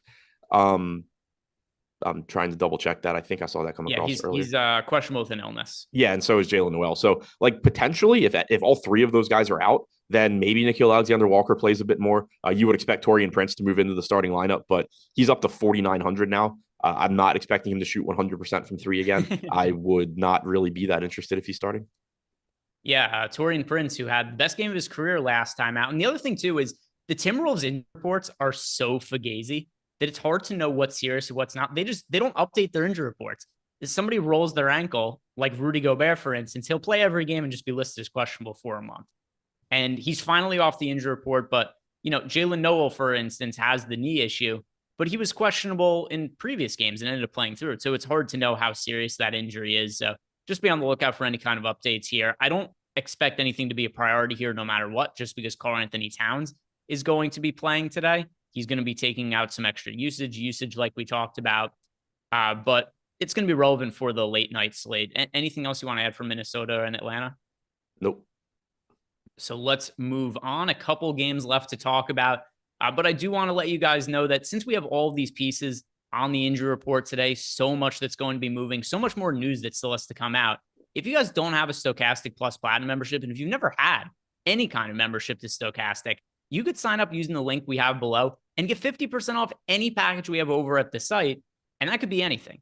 It could be our NBA package. It could be our Platinum package. If you guys are short on time and you need lineups built for you, you want it done as quickly and easily as possible, sign up for NBA Lineup Generator package, where we're going to have lineups built for you, and you get access to it for less than $5 when you use our 50% off promo. And this is just going to be the easiest way to build out your lineups, because not only does it do it for you, but you could also upload them directly to DraftKings and FanDuel, up to 20 of them at a time. You can edit the lineups and make some changes to them if there's stuff that you would prefer. If you want a player locked, you could do that. If you want to swap a player, we've got a screen for that with our projections to show you who some of the best other options would potentially be. So go check out our lineup generator if you guys have not taken advantage of that yet. And don't forget, use that link below, 50% off any package you sign up for. Couple games left to hit on. The next one, the Portland Trailblazers against the Utah Jazz. For the Blazers, how high of a priority is Damian Lillard as a pay up for you today, Adam? I know you mentioned the ownership and how popular he's going to be, but Nasir Little is out, Anthony Simons is out, Jeremy Grant is out, Justice Winslow is out. All of the usage in the world probably goes to Damian Lillard. Is this somebody you're going to be playing in DFS when considering the ownership and his price tag? Yeah, I'm getting around the field on him, which again, like I think he's a great play. I wouldn't be upset if I got more, but right now, like if the slate started right now, I'd have like 45%. We have him projected for 39% ownership. So I think the ownership is pretty much in line with what I'd be doing. He's averaged 1.77 DraftKings points per minute without either one of Grant or Simons on the floor this year. Just ridiculous production. It's a very, very good matchup against Utah as well. So, yeah, the ownership's there. And when you're talking about guys that are, over $10,000, there's never a shortage of other players that have massive ceilings and can beat them. But from a median projection standpoint, he just looks so good at this price that it's tough not to get a lot of him. So yeah, like the ownership's there. I expect to be around the field, if not a bit above it. And we did just get word that Kyle Lowry is going to be available to play today. Not going to be massively impactful. We just want to let people know that he is officially ruled in. And then we also got word that, not related, but we did just get Raptors news. Kyle Lowry, formerly of the Raptors, and they did get bundled together. Scotty Barnes, Gary Trent, Precious Achiuwa will all be game time decisions today. So no definitive update on the Raptors, guys, but news that we're going to find out later as far as it comes to them. Also, Washington's starting lineup is what we expected. Morris, Avdia, Kispert, Porzingis, Gafford. Nice. So nothing crazy there that we have to adjust or change for. Avdia should play a whole bunch of minutes, usually plays a bunch. Oh, and we just got all the news coming in right now. Kind of weird because 5:30 Eastern time is the big NBA injury report that comes out usually. And for whatever reason, 5:47 Eastern time, we're getting these news updates. But Kyrie is out. Luka Doncic will play. So Kyrie officially out today. Luka in. Now we still need to find out what Luka's minutes restriction is going to be because that's going to be relevant. How many minutes would we need to hear from Luka for you to want to get to him today? What would be the number? Unlimited, like 37, 38. If we found out that he was going to play 32, would you be interested in him? Not on this slate. I think it would just be so difficult to play him over Young and Lillard at cheaper price tags, in addition to all the other good pay up guys and other good guards.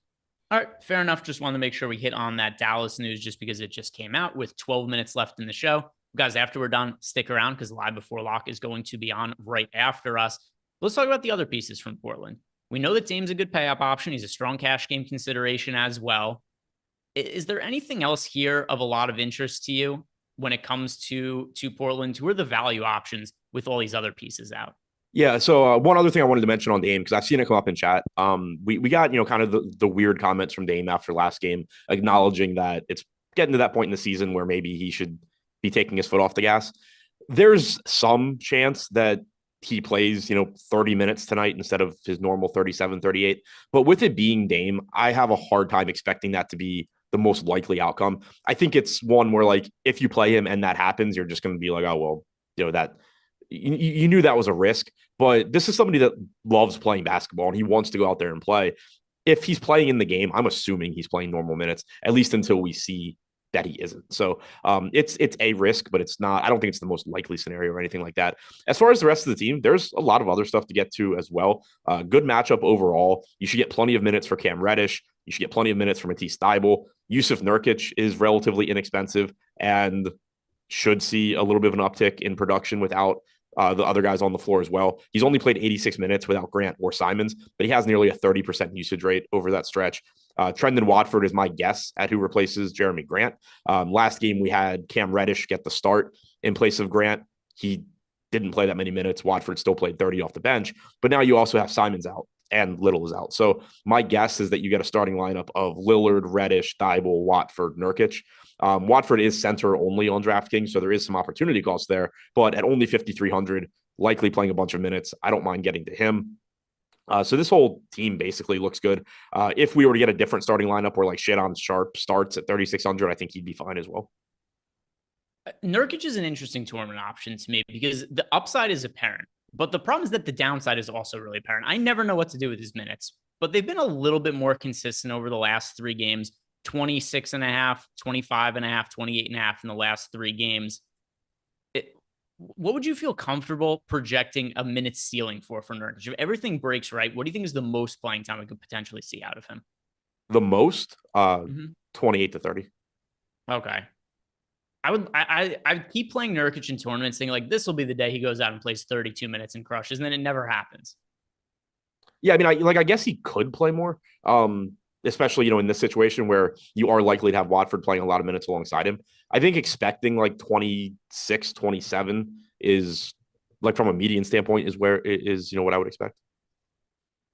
Yeah, that's reasonable from a projection standpoint. I'm just wondering if maybe I should give Nurkic a thumbs up in Fantasy Cruncher to get more exposure to him, just based on what I perceive the ceiling to be. But I keep assuming there's the ceiling on Nurkic, and then the minutes don't really ever end up coming. And I feel like an idiot at the end of most slates. He was good last slate, though. Is there anything else you want to talk about from Portland? No. So let's talk about the Utah Jazz, who hang on to a play-in spot. That's what I've been hoping for, is for Utah to make the play-in game, and possible.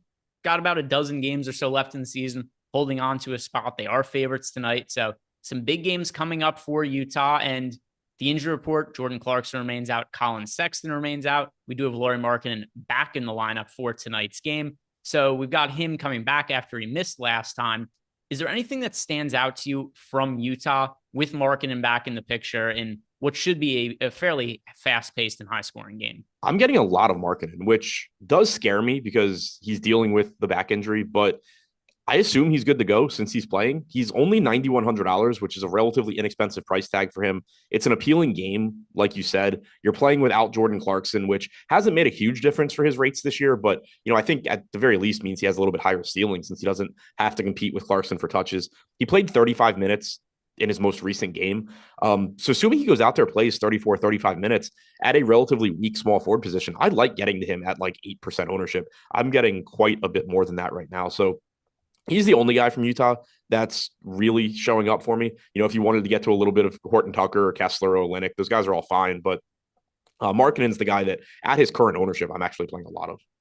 The only player on the team projected for more than 1% ownership is Lauri Markkanen. Field basically isn't playing anybody else from this team, Markkanen or bust. And I kind of think that's reasonable, especially because some of these guys have gotten to be so much more expensive now. Like Agbaji's all the way up to 5K on DraftKings. He's been crappy as a fantasy producer all year. And with Markkanen back, it's going to be hard for me to justify him. And then even guys like THT, Olynyk, if I got to him in a lineup here or there, I wouldn't mind it, but hard to prioritize them with Markkanen back and their price tags having just recently gone up. But is there any other peripheral piece from Utah that catches your eye? Not really. Kessler, Horton Tucker, Olynyk, they're all good enough players in a good spot, but they're also very low owned for a reason.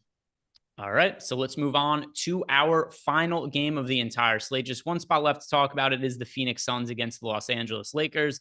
And let's start by talking about the Suns side of the game, where not only is Kevin Durant out, but DeAndre Ayton is also out today. So Ayton is dealing with a hip injury. He's going to be sitting out this game on the road against Los Angeles. How do you see the front court minutes getting divvied up in the absence of DeAndre Ayton? Yeah, I think this one's kind of tricky because in the games that Biyombo has started this year, there's been some kind of fluky stuff where he gets in foul trouble or the game blows out or both. And so overall, he's averaged 23.2 minutes per game in 10 starts. But if you look at a lot of his earlier games, that can be a little bit misleading. And it's been, if he doesn't get in foul trouble and if the game is competitive, he can play 28 minutes potentially. But then in this most recent game, we actually saw them close with a small lineup that didn't have either of Biyombo or Landale. You had against Oklahoma City, you had a closing lineup of Landry Shamet, Ish Wainwright, Booker, Craig, Paul. You easily, could get Josh Okogie in place of Wainwright in that lineup as well. And, Lofty and I were talking about it this morning where, you have Anthony Davis as the opposing center. So you could want Biyombo out there a little bit more, but at the same time, I don't think Biyombo is likely to stop Anthony Davis on his own anyway. I think they're going to need to be doubling him regardless, fronting, trying to keep the ball out of the post. So it might not make that much of a difference to them whether they have Biyombo or whether they go small. So I don't have a good feel for what this closing lineup is going to be. We do have 18% ownership projected to come into Biyombo at 3,700 on DraftKings. If the slate started right now, I have about half of that, and that's perfectly fine with me. He's just not a particularly high upside guy, and I think there's a lot of opportunity cost at the center position today. I don't think it's a position where I really want to be trying to get, like 23, 24 fantasy points all that often. So I'm not getting as much as the field is, but he is a decent point per dollar value. What's really interesting to me is the 2.5% ownership coming into Devin Booker at $9,900. I'm getting quite a bit more than that. That does seem to be a spot where some of my Trae Young is becoming Devin Booker. Some of my Dame is becoming Devin Booker because he does at least give you that massive ceiling. It's a good matchup. He's playing without Durant. He's playing without Ayton. The offense should very much run through him, and he's just getting no ownership. And then how about Chris Paul? Because he's somebody else who I got some exposure to when I was running lineups before. And let's see, what is our most recent ownership on Chris Paul? Because I know that the ownership got updated while we were on the show. Yeah, Chris Paul, 8% ownership. So I wasn't all that different from the field I had in the run I did before I got to 12% of Chris Paul. So I did get a little bit more of Paul than I got of Booker when I was running lines for. I did come in overweight to both of them, though. Do you view Chris Paul as also somebody who's worth getting to in tournaments? Yeah, I'm right around the field with Chris Paul, getting around like 6, 7, 8% somewhere in there. But Booker's the one that I'm basically getting twice as much Booker as I am Paul right now. Okay, yeah, that's totally reasonable, especially when you consider that Booker is only projected for about a fourth of the ownership of Chris Paul. And still, Booker has had some really big games this year, particularly some recent ones in the absence of Kevin Durant. Is there anything else you want to talk about from Phoenix? No, $4,600 Torrey Craig. If you land on some of him, that's fine. But to me, Biyombo's the clear value, but I do have some concerns about his playing time. Devin Booker, I really like at low ownership in tournaments. All right, let's move on to the Lakers, the final team to talk about of the entire night. Now, from the Lakers side of this game, there's still no LeBron James. That's been an ongoing issue for this team. Also, uncertain if he's going to play at all this year, according to Mark Stein. Said it's still up in the air if LeBron is going to be able to come back or not, as he deals with what has been, I think, a plantar fascia injury in his right foot, been an ongoing issue for LeBron. In his absence, we've seen some bigger games from Anthony Davis, but I find this to be a difficult spot to get to AD, not because he doesn't project well, but just because of the positionality for him and where he's priced at. There's other pay up options I prefer to get to, but would you want to try to sell me on getting to Anthony Davis today? I'm yes and no. Like, I'm not getting to much. I have like 5% if the slate started right now. I think the case for Anthony Davis would be I have no idea what the hell the Suns are going to do to slow him down. We kind of were just talking about that on the other side where, yeah, maybe they close with Biyombo, but is that really going to make a difference? Anthony Davis should just kind of have his way against this front court. So he looks really good. It's just, that again, you have similarly priced players like Lillard, like Young, like Booker, that are at positions with less opportunity cost than center. So in a lot of my lineups, I'm going to prefer to be going to that mid-range, getting to, Nurkic, Capella, guys like that at center, and then paying up for Young, Lillard, Booker, as opposed to paying up for Davis. So if you get Anthony Davis, great. I like the spot. I think the price tag on him is still very reasonable at 10,400, but also just relatively difficult to get to. Yeah, that's how I view it as well. There's a lot of guys who I think are good center options, like Jokic, potentially like Anthony Davis or Joel Embiid. But at the same time, too, it's just when you can only roster them at center, particularly on DraftKings, it's hard to really figure out, or for FanDuel as well, where you only have the one roster spot. It's kind of hard to prioritize any of these guys. Well, AD at least does have the power forward eligibility on FanDuel as well. Is there anything else from the Lakers that is standing out to you? No, D'Angelo Russell, Malik Beasley, both, worth getting a little bit of exposure to if you're playing a lot of lineups, but nothing that I would prioritize or really be worried about if you're playing a couple of lineups, if you don't get there. They're just reasonably priced. They have relatively high ceilings, but I don't think that they're glaring values or anything. We've got one super chat here. We'll answer this and then we'll hand it over to the live before locker. If you guys haven't done yet, like the video, subscribe to the YouTube channel. Shikari Mfood wants to know, who are the DK must-haves? So let's look at this just overall from like a projection / cash game type thing, just the overall best plays on the slate. Who would you consider to be those guys for today, Adam? Who would you say that Shikari must be playing? For cash games? Yeah, he didn't really specify, but I just think in general, like the guys who would consider the best points per dollar plays on the slate. I would say for myself, Dame and Trae Young as pay-up options. Yeah. Trae Young, especially standing out with that slightly cheaper price tag at $9,400 on DK. For cash games, I think David Roddy is a very strong value option in tournaments. I think he's decent from a points per dollar standpoint. I just think he's going a little bit over-owned. But for sure, I would say go build around Dame and Trae Young. It's kind of hard to know who the cheap options are that I love as of now, just because there's so many guys that are still on the injury report. Yeah, I mean, I'll throw Reddish and Thibault in there as well. Just should play a lot of minutes.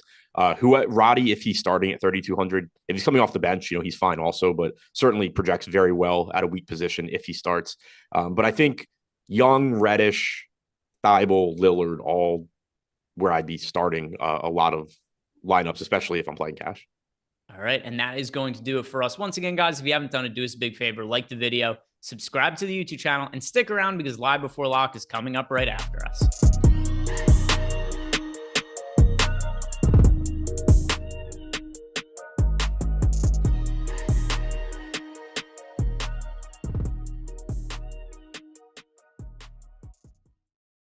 Yo, what's good, everybody? We are back. We took a week off, but we are back with the Stokastic Hall of Fame, and we have some monster wins spread across this week. Very excited to get into it, to give away some free months of Stokastic Plus Platinum and induct all of you fine people into the Hall of Fame. If you're trying to get in on this, get that free month, $120 value, get inducted, featured, bragged for right here in the Hall of Fame segment. All you got to do, download the Stokastic avatar, the profile picture at stokastic.com/avatar. Tweet your wins to Stokastic Hall of Fame or Stokastic HOF on Twitter.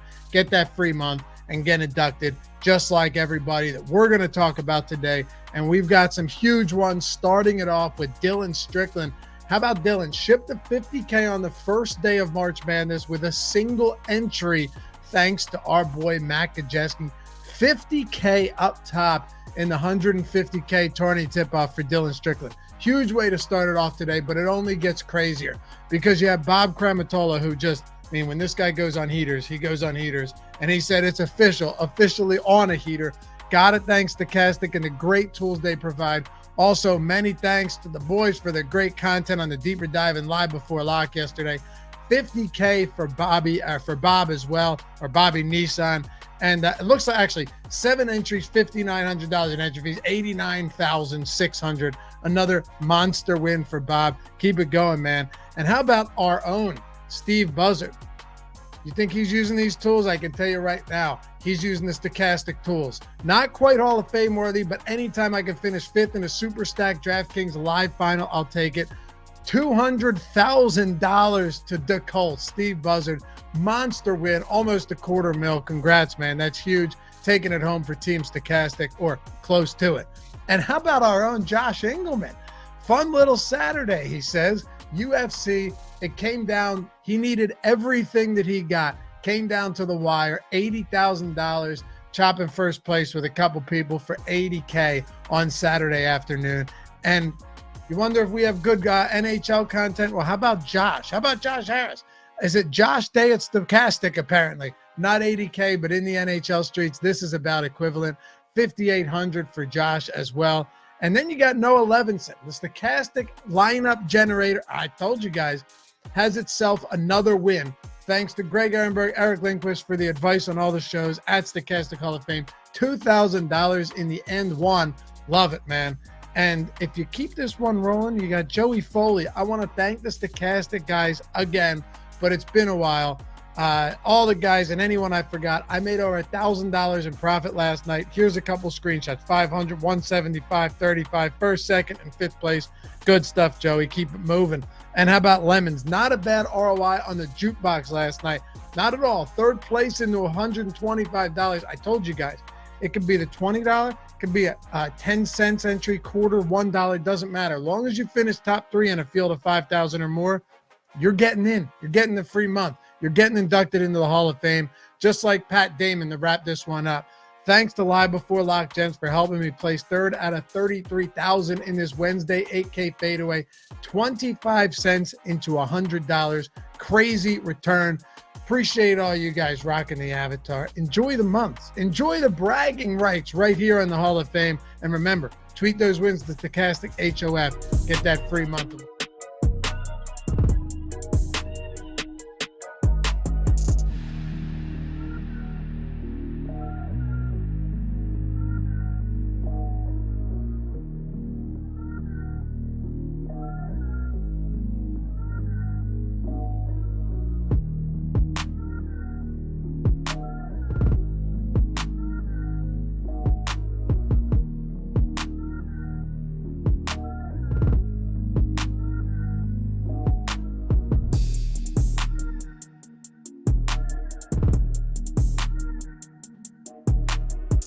What is going on, everybody? Welcome to NBA Live Before Lock, round 2.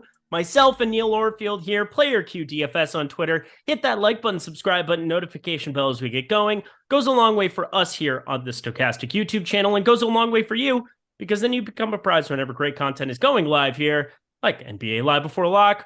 Again, prize picks. We're going to be talking about them at the halfway point of this program, and then the 30 minutes that we're going to be doing after the fact, 90 minutes. Neil and myself, Player Q DFS, also I believe co-binker of the $4 on DraftKings yesterday, because he's good at things. Save some for the rest of us, my dude. How you doing? I wish that were true. I actually got second place yesterday. Oh. I tied with 2 other people for second place with 3 different lineups. We each had a different lineup. They each caught up just to tie me. It was pretty nice. If Bradley Beal had hit his projection, that would have been nice.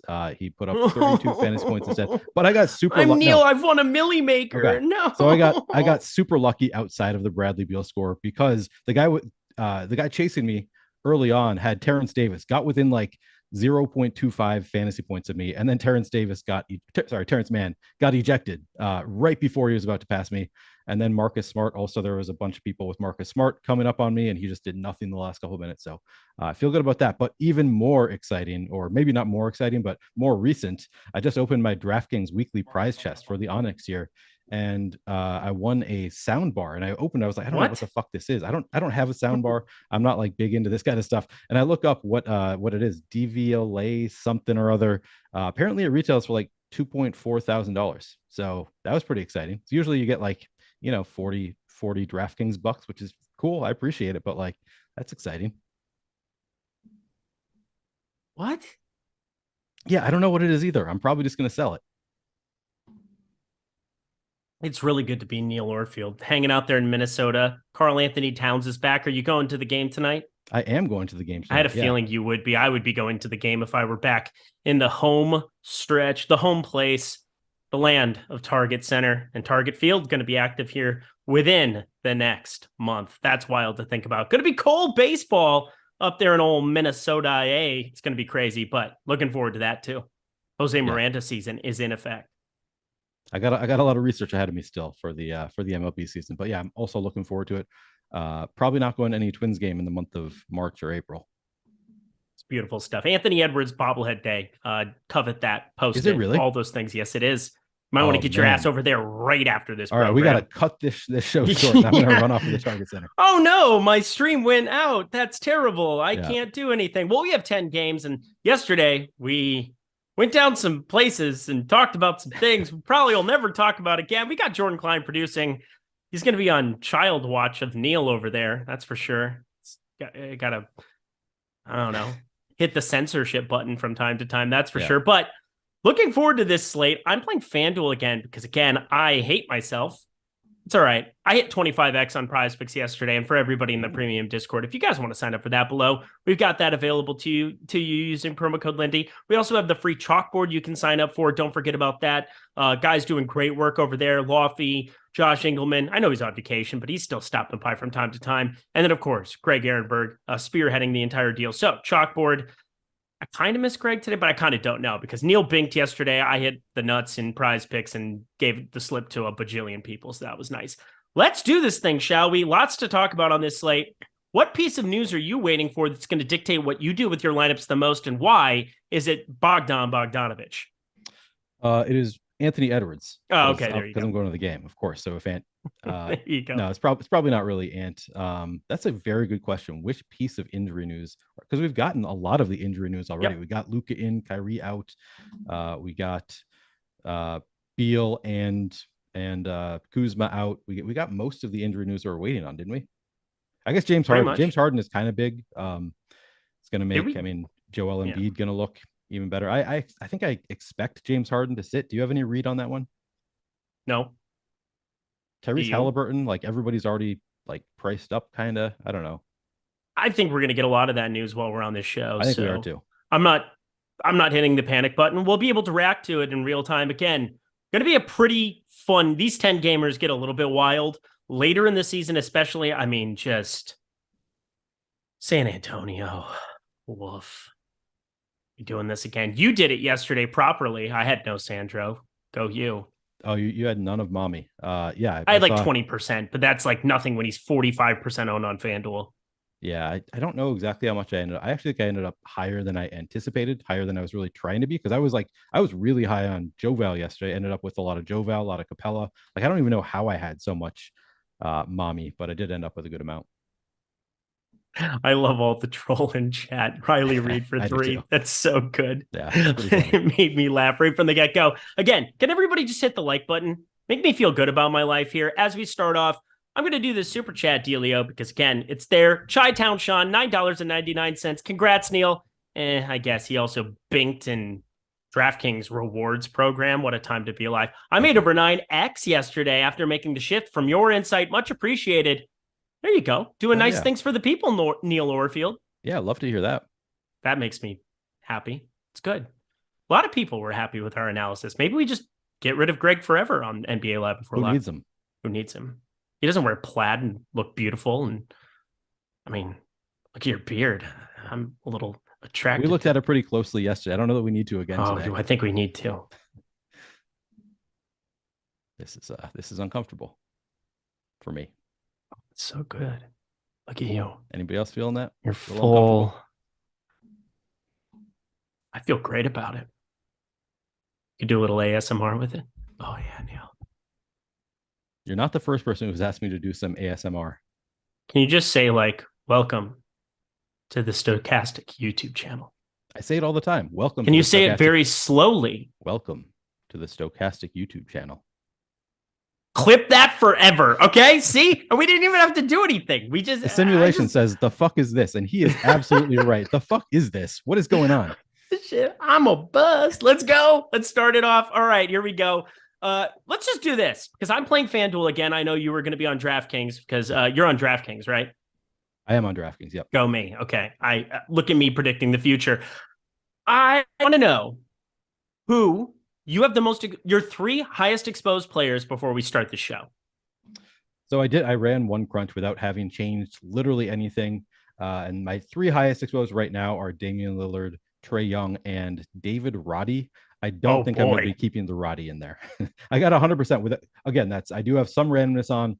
I made 0 changes to the projection. He just projects well enough point per dollar, I think, that he really helps you get up to Lillard and Trae Young. So I think that's why I got so much. I'm not going to end up with 100% David Roddy. I don't know. I don't love the play, to be honest. I think it's a fine play, but it's not like somebody that I'm trying to jam in. Some people can't stand it. Some people love it. You never know what you're going to get here. I'm just here to have fun. I'm here to have fun and give you guys great insight. Those are kind of the 2 goals with this lovely little program that we're putting together. But let's start here with the cards because there's a couple of guys pulling quite a bit of ownership. Monty Morris. Oh, that call went pretty well yesterday. How about that? 32 minutes. He was smashing. It could have been even better for FanDuel purposes for me there. He's pulling a ton of ownership, nearly 50% ownership. Obviously, the circumstances have changed. No Bradley Beal and no Kyle Kuzma. So hi, Kristaps Porzingis coming up later. Dame Lillard, General Custer's last stand. Talked about that on Lindy's Leans, Likes, and Locks last night. 36.5 is points prop everywhere. You got to expect a 10-3 on FanDuel. It's just way underpriced. DK looking like a great option as well. Delon Wright, assuming that he's going to be somebody who picks up a lot of minutes there to Jordan Goodwin. Kind of whoever starts there for Washington and whoever gets that second unit usage is going to look really, really nice there. Lots of different options here at guard that you could start with. Who are some of your favorites? Yeah, I mean, we talked about it at the high end. Obviously, I love Trae Young. I love Damian Lillard. Both look fantastic. They're in fantastic spots. Missing teammates going to have incredible usage. Luka also now is our highest projected player on the slate with Kyrie out. Looks great at the high end. I'd say at the high end, those are my 3 most, the 3 I have the most interest in towards the top of the salary range. On the bottom, I like, as you mentioned, the Washington guards. Monty Morris going to look great. Delon Wright looks great. Jordan Goodwin, he's kind of similar to David Roddy for me. Like those are actually the 2 highest value Tyrese scores. Halliburton ruled out. All right. And Chris Duarte. Interesting. And Chris Duarte. Oh boy. Let's have some fun, shall we? Cool. I'm trying to get a bet in quick. That would be nice. Can I do that? All right, get your bet in. I'm going to Prize Picks too. Let's do this. We can double time for our sponsor here right now. I want to take a look and see how much Miles Turner I can get into my life quickly. Is he available? We're on Prize Picks. Sure is. Let's go more than 33.5 fantasy score as fast as our legs can take us. That would be great. 33.5 fantasy score for Miles Turner. I'm going to combine that. Just looking at my projections, I like 22.5 with Daniel Gafford. I'm going to put that in for a small play. Just guarantee myself a little bit of positive EV there. I'm putting just a little bit in there. And now I'm going to reuse players. I'm going to remove Daniel Gafford, and I'm going to build with the projections here at Stokastic. I'm going to go to the tools. I'm going to go to NBA Bet Pro underneath player props and betting. So if Jordan Klein wants to follow along here. So yeah, put in a nice small play there, Jordan Klein. You can guarantee yourselves you're freewheeling on my dime because I'm telling you what to do, and I want you to do it because, again, I want everybody else to do this too. Put $1 and get a car. Put $1 and get a car. Yes, Dano, that's what we want to do. All right, so it's updating here, but we want to get these in really, really, really, really fast. I also think one of the plays that stood out a little bit earlier to me was points plus rebounds plus assists for Jamal Murray was one that stood out in our tools quite a bit. So we want to add that at 30.5. I'm going to put that for a small play. We're going to hit more on that. I got that in. And now now it's off the board. There you go. So we got a little bit in. We got a little bit of action Nice in job. using Stokastic tools and content. Jordan Klein, you got a little bit in? You didn't?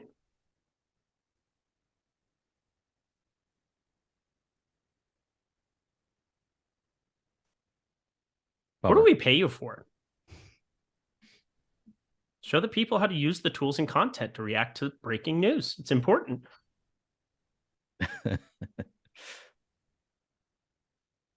I got some money down. What are you doing?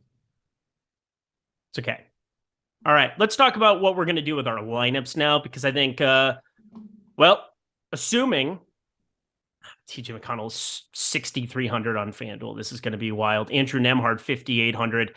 Let's take a look at some prices here as we go across the entire way here. But Miles Turner on FanDuel, that's going to be the guy that I think is going to stand out for me a little bit. Jordan Nwora, everybody's going to look decent. Anybody in that starting lineup, if Mathurin's coming off the bench, that'll be interesting. But with no Tyrese Halliburton and no Chris Duarte, I mean, one is far more important than the other. Let's be dead serious. Who do you kind of have your eyes on DraftKings? Yeah, so I think Benedict Mathurin probably gets the biggest boost here. Do you think there's any chance that Mathurin gets the start? I think that didn't he start the last time that both these guys were out? Or am I pulling it up? Yes, he just started last game. He started the last game. So I think there's a good chance that Mathurin gets the start. He's only 5,100. He's going to play significant minutes here. So I think Mathurin is going to look really good. Obviously, McConnell, he's down at 5,900 now. He was up in the 6,000 range. So it's going to help McConnell as well. Should see big minutes, probably off the bench. So he's going to get a boost. I mean, it's just kind of like little boosts across the board for most of these guys, but it's kind of nice getting both of them out. I think now we have some at least playable value on Indiana. I wasn't going to have a ton of interest if Tyrese Halliburton were in, but with both Halliburton and Duarte out, I think you can play some of these. I think Mathurin is probably the most interesting to me. Miles Turner, of course, remains playable. He was already kind of playable. Buddy Hield playable at 6,300.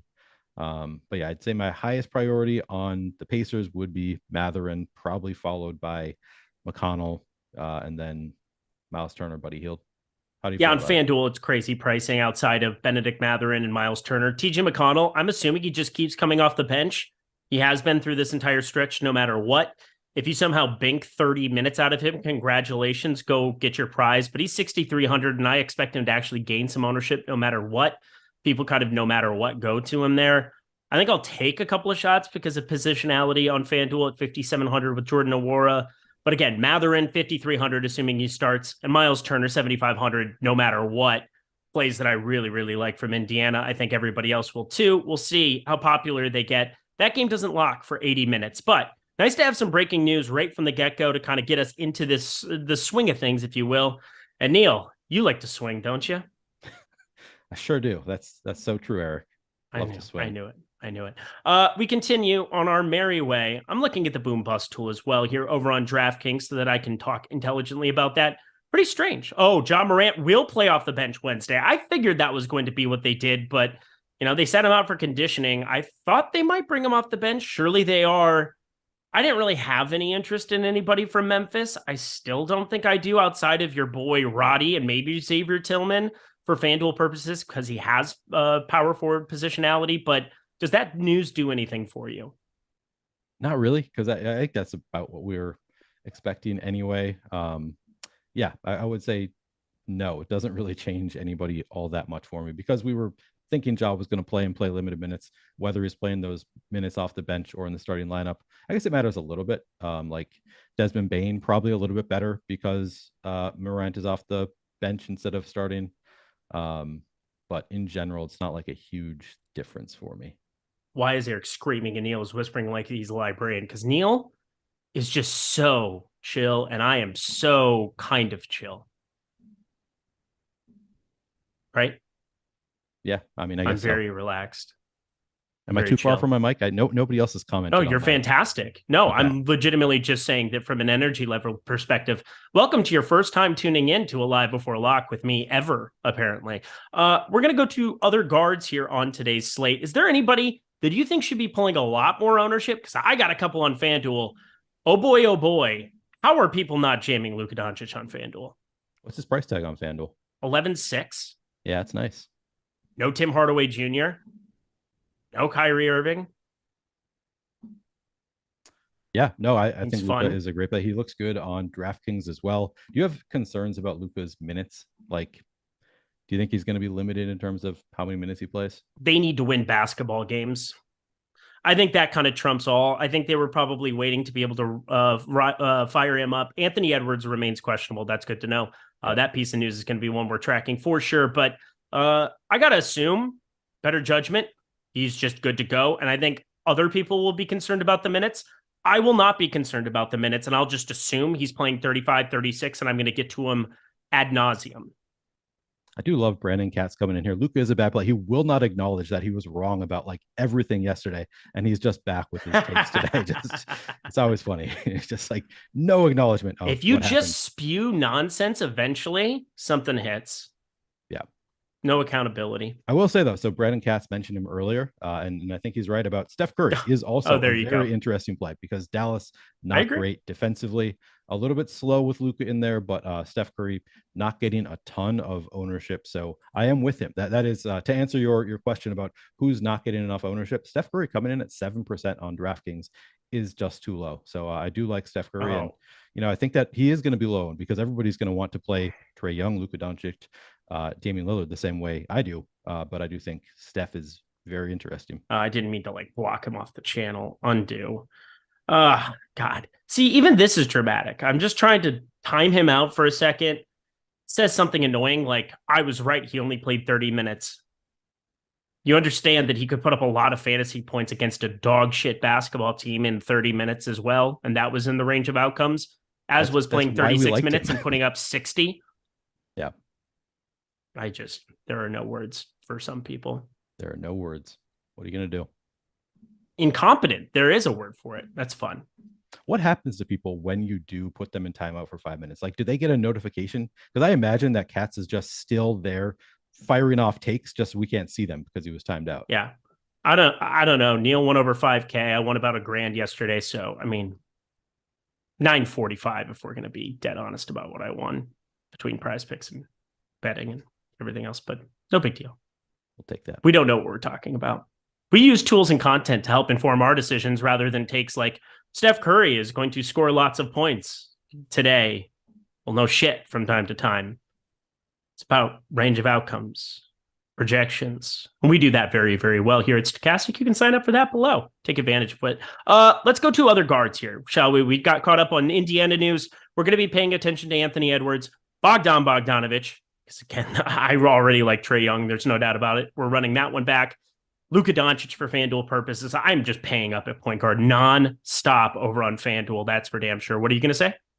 I'm agreeing with you. Same thing on DraftKings. Yeah. Is that who's your favorite guard to be spending up for? If you had to take one of the top tier. Yeah, that's a really good question. If I had to take one, well, I'm going to the game. Man, Trae Young with no DeJounte Murray at 94. Really, I mean, it's not because I'm going to the game, but I do think it is Trae Young because he is 9,400 against Minnesota. Not much defense there. No DeJounte Murray. He's going to look great. So probably Trae Young. He's also Luka is the lowest owned of the three big guys, Luka, Damian Lillard, and Trae Young. It's close. They all look so good in different ways. Lillard projects really well point per dollar. He's actually the highest in terms of value score on DraftKings. Trae Young, obviously the best raw value, and then Doncic just getting that ownership discount is interesting. So they're all great in their own way, but I think I'll go with Trae Young for the price discount. Mr. Future Phenom, $1.99, Tobias Harris or Melton on DK for you today. If you want to take a look, Tobias Harris, the hero of some Prize Picks cards of Days of Yore, that last matchup helped to go to overtime, or Mr. D'Anthony Melton. I mean, depends on what happens with James Harden. Yeah, absolutely. Sorry, what was the question? Right now, if you had to pick Harris or Melton. Tobias Harris? Yeah. Tobias Harris right now. Yeah, right now it would be Tobias Harris. I have no interest in either on FanDuel. Only way that they would become remotely playable is if you get James Harden out. So thank you for the super chat there. Jorge Yakum, $10. Worst chalk place for today. Ooh, one of my favorites. Let's talk about the bad chalk. Like, I don't know, Brandon Katz's opinion of Trae Young, who was in every winning lineup yesterday. Let's fire that one up, shall we? Who are your least favorite chalk plays? Who's your Mamu? No, that's a bad example because he won you all the money and all the land. Mama. It wasn't a bad play, I say. So we Adam was talking about how bad of a play he was, and I know Adam he was just being a little bit emotional there. Twisting the knife. Mamu, he was like 30-something% odds of being optimal yesterday. So I was being Mamu a little facetious, but anyway, I know. Let me know because I have a couple on FanDuel. I'll do the FanDuel answers, and why don't you do DraftKings today? Okay. You want to go first, or yeah, no, you. So my least favorite piece of chalk is we have David Roddy coming in at 37% ownership at 3,200. We don't have him playing significant minutes right now. I don't totally understand the ownership. He looks great point per dollar. As I said, he made it into 100% of my lineups when I ran it without changing anything. We've got him in for 26 minutes. I guess it's a nice matchup with Houston, but man, it's a lot of ownership for David Roddy. It's a lot of ownership for David Roddy. We don't really know. Big Thotty Roddy. Something like that. I'm not a huge fan of Matisse Thybulle today. He's pulling a ton of ownership at the moment. I think on FanDuel, I guess 4,500 where we can get a little positionality. You get the stocks upside, but I mean, you are really searching for it over there. It better work out. So, I mean, that's kind of a difficult one for me at the moment. I think that there's other places to go. Cam Reddish is pulling a ton of ownership. I think because of the shooting guard small forward there, I'm actually okay with it. He only has a 8.47% boom percentage, though. That's a little bit uncomfortable. It is Damian Lillard. It's Custer's last stand. I mean, he's going to go nuts, or you're going to see him, play 28 minutes and come off the floor early. Like, it's just, there's really no in between. I imagine he's going to go out guns blazing because that's what Dame Dalla does. So Looking forward to watching that one. I'm going to play a chalk Dame. There's no problem with that.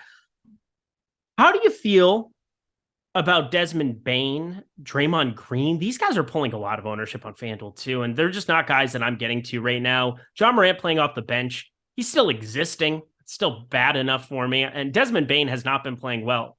Absent John Morant, maybe it helps floor spacing a little bit, but I don't think so. It's kind of a 1-for-1 swap in. I don't know. Desmond Bane just not impressing me here of late. Didn't do a whole lot without Morant. Now you're adding him back. It's definitely a downgrade to everybody there. So I'm not quite understanding why he's pulling the ownership he is. He's got negative leverage in our boom bust tool as well. So I'll give him as another chalk play. So thank you so much for the super chat there. We appreciate it. Jordan McLaughlin ruled out. I will remember you.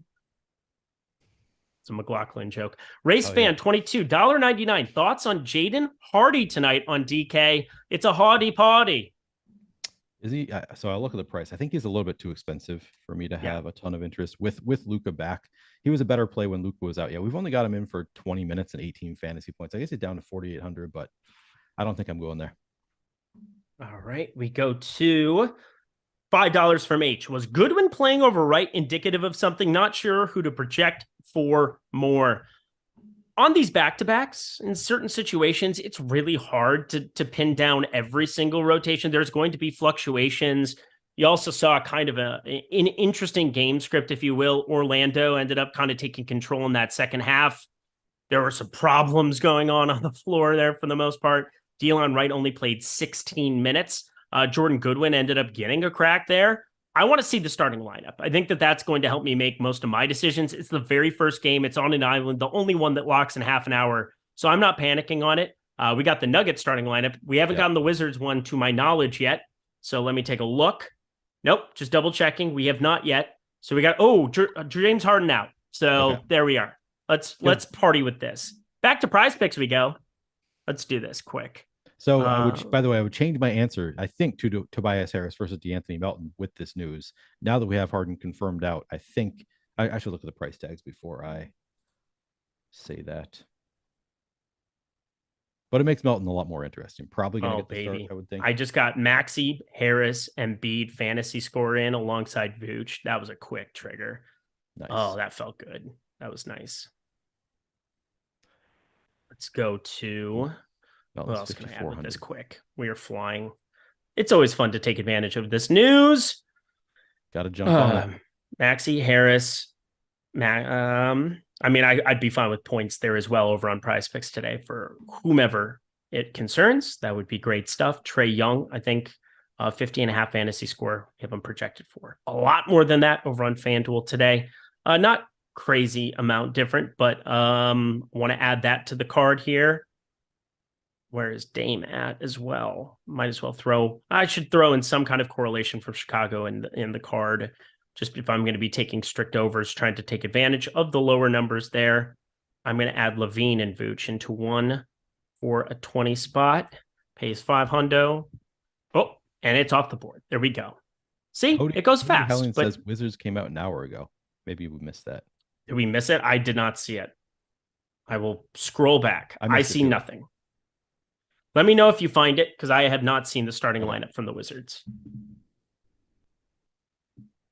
Oh, yeah, I did. Yeah, there you go. Kispert, Morris, Avdia, Gafford, and Porzingis. So exactly what you would expect it to be. I don't know what to tell you about the secondary pieces there, because, again, it's a back-to-back and hard to really gain a ton of knowledge about what's going on there. I'm going to assume that we're going to get better plays than both of them, and I think as we update projections for Philadelphia, the DeAnthony Melton side of things, that's going to look pretty interesting. What are some of these prices? Let's start breaking this one down by site, shall we? I am going to pull up FanDuel. 5,400 on DraftKings, so not quite the value that I was hoping for with Melton. I'm going to wait and see what our projections. I don't have a strong take on Melton versus Tobias Harris when they're that close in price. I assume Melton's going to get the start for the Sixers, but I don't have a real strong read. Got people talking about the fact that they thought I was short. That's not very nice. Eric's very tall from what I've never met Eric, but I've heard that Eric is tall. Confirmed. Let's go to... All right, I'm updating everything here. This is a lot of news kind of breaking quickly. 10 gamers are generally going to do this. So we don't have to try to steer the show in any kind of direction. It's going to do it for us themselves. PJ Tucker, a game time decision Wednesday. That continues to be the case. So he didn't end up playing last game. I don't know what to say. All I know is that it would make what you say, everybody a little bit better play. Tyrese Maxey, 7K. I'm still going to get to him on FanDuel. Tobias Harris, 6,100. I'm going to get to on FanDuel. Embiid, a little bit more of a priority. He was pulling just 3.3%. That's going to go up for me. That's for sure. I haven't projected for a lot of fantasy points now. Oh my goodness. Who's that? Embiid, 64. Oh, yeah. I haven't projected somebody for 64 fantasy points since like James Harden in Houston, it feels, or Luka a couple of times before this season, before we had Kyrie in town, that's for sure. But yeah, we got him at nearly 64 in the Stokastic projection as well. We do have DeAnthony Melton projecting half a fantasy point better than Tobias Harris now. Okay. Let me see. Yeah. What are you planning to do here with Philadelphia? Nobody. I mean, so Embiid looks great. It's interesting because we love the guard plays, but now Embiid looks so good also. It's hard not to want to play some Embiid. So I'm going to get some Embiid into my lineups. The rest, like nobody becomes a slam dunk play for me. I don't think like there's nobody I'm going to be having in more than half of my lineups, but it makes me definitely interested in DeAnthony Melton, Tobias Harris. Maxey still doesn't project all that well for his price tag. But he's playable, I'd say, at this point. But for the most part, makes Embiid a lot more interesting. Makes me kind of want to play a little bit of Melton and Tobias Harris.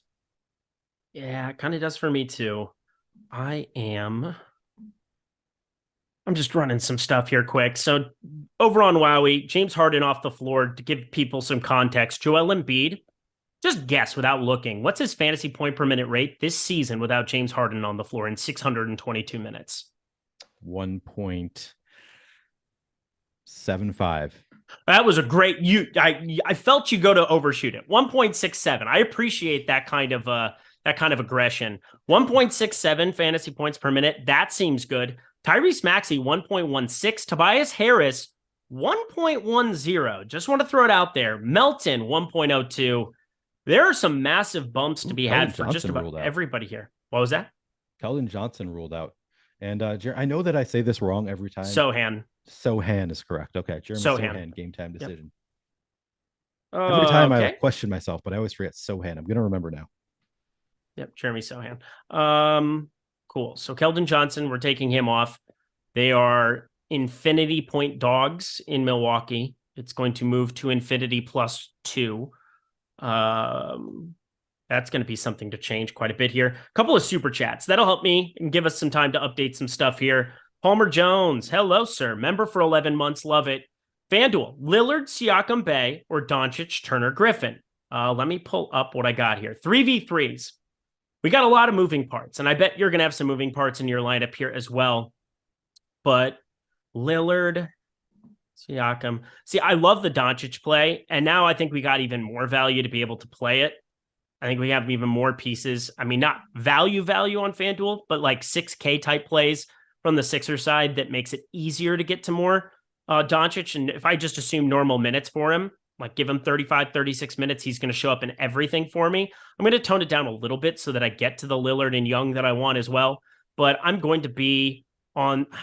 I don't love Griffin unless I knew that Bogdanovic was going to be out. And he's a game time decision. They just updated once again. They did? Okay. So that just came in. We're going to keep you guys apprised the entire way. We have Courtney Crump, member for 3 months. Hey, Courtney, quick explanation as to why Roddy is so popular. You want to handle that one, Neil? Yeah, so I think it's just a matter of we have so many great pay-up options, and Roddy is one of our best projected plays just at the really low end. I don't think that he is a great play. And I think we actually lowered our projection for him a bit ago. I think as I was looking through the change log, I think I saw an update to David Roddy, which I like because I didn't want to play him anyway. And I think he lost some of his projection. Dylan Brooks is out as well. So that's part of the reason Roddy is projecting fairly well. But I think his ownership is going to change as his projection comes down a little bit. Okay. Good thing I'm playing FanDuel again today because I want to make sure everybody gets all of their news handled. Greg does a great job when we're hosting shows of covering the FanDuel stuff. I got Neil who just goes out and binks everything all the time, or seconds. I didn't even. They pay a lot. It's like Kevin Kistner. They pay a lot of money to 10th place. You know what I mean? It's it's a good gig to get seconds in GPPs in the DK streets. That's for sure. But appreciate it. Thank you so much for the super chat and love the badge. James Magruder, $1.99. Top 3 cheap values on DK that are not Roddy. Thank you. You're welcome. Neil, why don't you fire up your 3 favorites? Maybe that's changed in the last 5 minutes. Yeah, it could have changed. So let's see. Monty Morris, do you count 4,600 as cheap? Because if you count it as cheap, I like Monty Morris quite a bit. I do. We're projecting him for 29 minutes, 27 fantasy points at 4,600.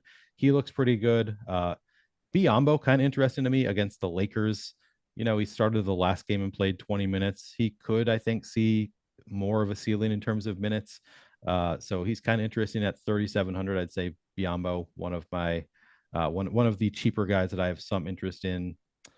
And where do I go from there? I know you said you don't like Matisse Thybulle on FanDuel, but he's 3,900 on DraftKings, and yeah, 22% ownership is high, but I don't think it's ridiculous. So I think I'd throw Matisse Thybulle in there as well. Do you have any issue with?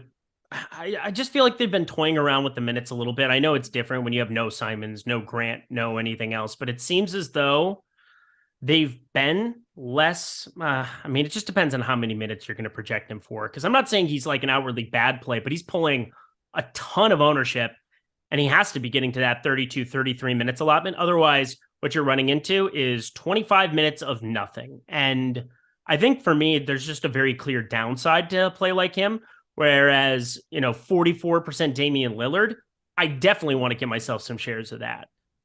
Yeah. Oh, I mean, I love Lillard here, but they're missing two of their, Right. high usage, high minute guys. So I feel like he's more likely to spike a minutes upside here than he is normally. But you're right. It's definitely not guaranteed with Matisse Thybulle.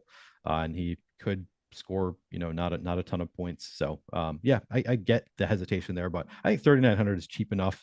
We're projecting him for nearly 32 and a half minutes. So that's like in those kind of minutes, you think he should be able to do something if we think he can get there. And he could also go over those minutes. So yep, definitely could. We have one more super chat. Joseph Corona, top 5 FanDuel cash options. I have a feeling this one's one for me at this point in time. We're still updating everything on our end. I just finished updating most of my stuff. I can say it looks different now than it did before. I think Damian Lillard clearly at 10-5 on FanDuel, somebody you have to play. I think he's probably, he's about $1,200 cheaper than Embiid. I think Embiid and Lillard are pretty clearly the two guys. Just a 1.67 FanDuel points per minute rate for Embiid, and Lillard without Simons and Grant, really hard to get away from those. Trae Young, you probably can fit all three of them into the lineups today. And I talked about Doncic in terms of tournaments. I think that's more of a tournament play. So I'm probably just going to be aggressively overweight to Doncic for my purposes today. But in cash, I think Lillard, Embiid, Young, pretty clearly the best pay-up options. If you can fit the three of them together, that is fantastic. You have Monty Morris on the cheap end. You now have to consider Maxey and Harris, probably be looking at D'Anthony Melton as another mid-range option. We'll kind of see everything update there. And then let's see. Trying to give you like a cheapie. Matisse Thybulle is 4,500. I don't like him for tournaments for FanDuel purposes. He's a better play usually on FanDuel because of the stocks upside, but I'm going to be getting away from it. I'm going to put Cats back in timeout for saying your takes are dumb because you like Embiid tonight. Oh my. They're going to double him all game, Eric. So you cannot play him. No. So Lee messaged me to let me know that we have updated our projections for the San Antonio news. Keita Bates-Diop, suddenly one of our top 3 values on the board here, is 4,000. We're projecting for 26 minutes, 23, little over 23 fantasy points at 4,000. Obviously can spike an upside for more. Obviously there's huge blowout risk for San Antonio, even bigger now.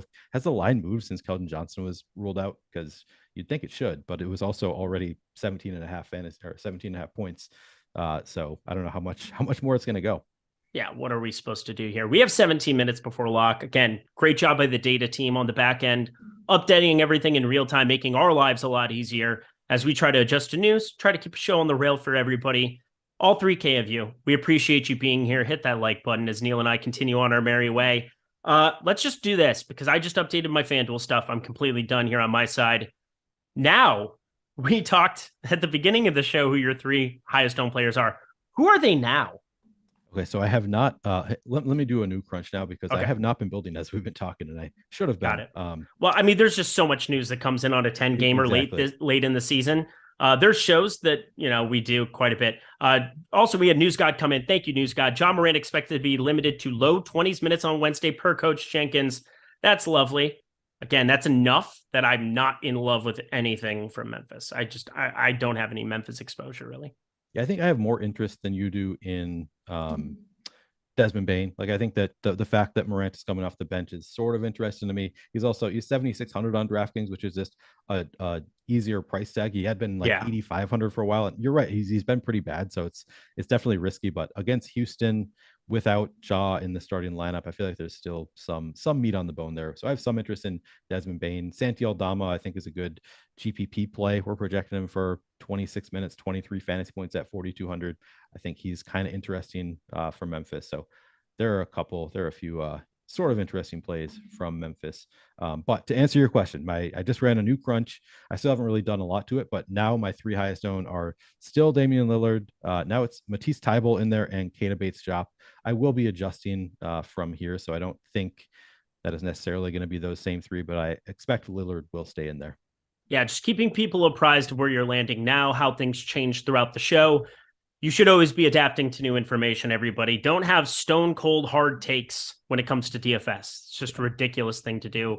It should always be in fluctuation with new information. Hey, speaking of which, another place that you can update your information, try to take advantage of news like we've been doing on the show is Prize Picks.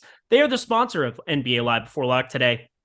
Sign up in the video description box below. You can use promo code Stokastic. You could use promo code Lindy if you would like.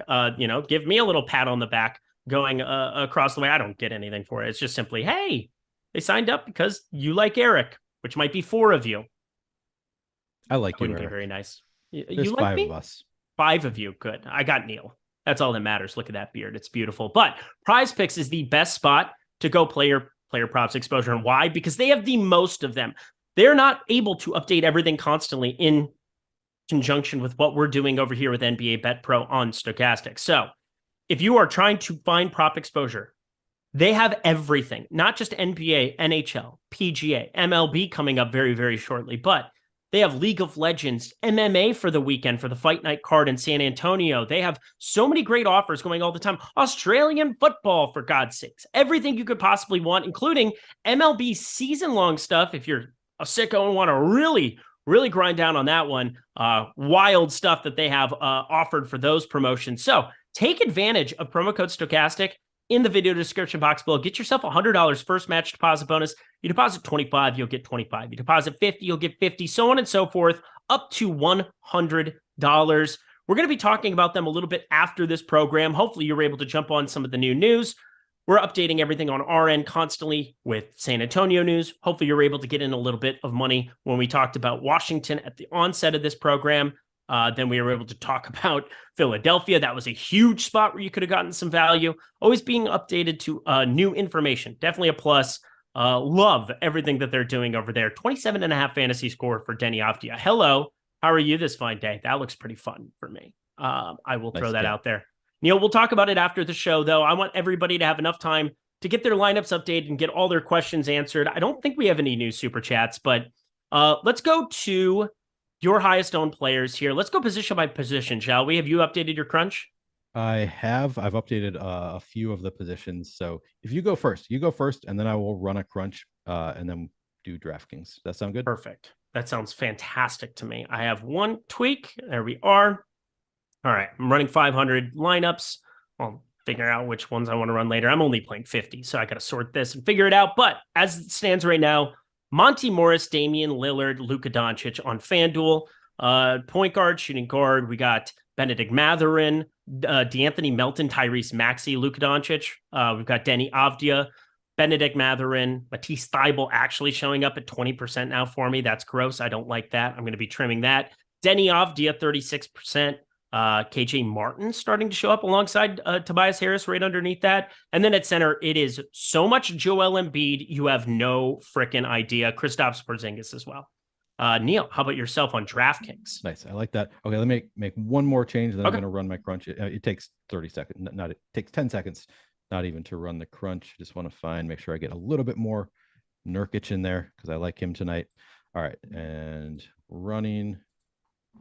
All right, at point guard, my highest owned, Damian Lillard, Monty Morris, and Jordan Goodwin. Probably still going to adjust that a little bit. Shooting guard, Cam Reddish, Benedict Mathurin, Shake Milton. Small forward, Keita Bates-Diop, Matisse Thybulle, Cam Reddish. Power forward, Keita Bates-Diop, Santi Aldama, and Denny Avdia. And center, I got, Nurkic, Embiid, Aldama. Always a good thing to be playing multiple sites because as you heard, we said different players' names. We did. It's fascinating how that works. You want to get exposure to different sites. I would probably, again, that's probably been to my detriment. I've had a lot more going on this year where I haven't been able to update stuff for 2 sites going simultaneously. I need to start making that a priority.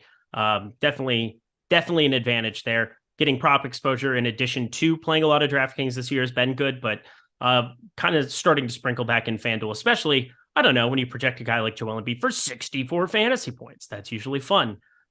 All right. I am trying to figure out who's your highest. Give me your 3 highest owned spend ups over 9,500. All right, hang on. We got more super chats. I'm going to run one more swap right now. All right, Jordan's telling me to move my mic closer. All right. Is that better? It's I moved my mic stand and it's a little bit tougher now. All right, my highest owned over what's the price you want? Oh, just over. I just want to know your 3 highest owned spend ups. Okay.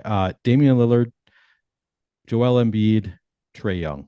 There you go. Those are beautiful ones. Mr. Future Phenom, $1.99. Would it be bad to play AD and Biyombo? Bismack Biyombo, pretty interesting stuff that we saw last game from him.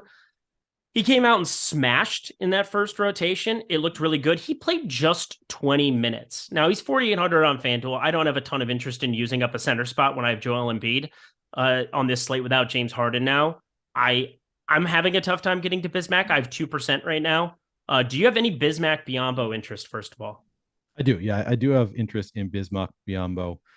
He's 3,700 on DraftKings. We're only projecting him for just under 21 minutes. So, like, we're not expecting a big minutes increase here, but we still have him at 21 fantasy points at 3,700.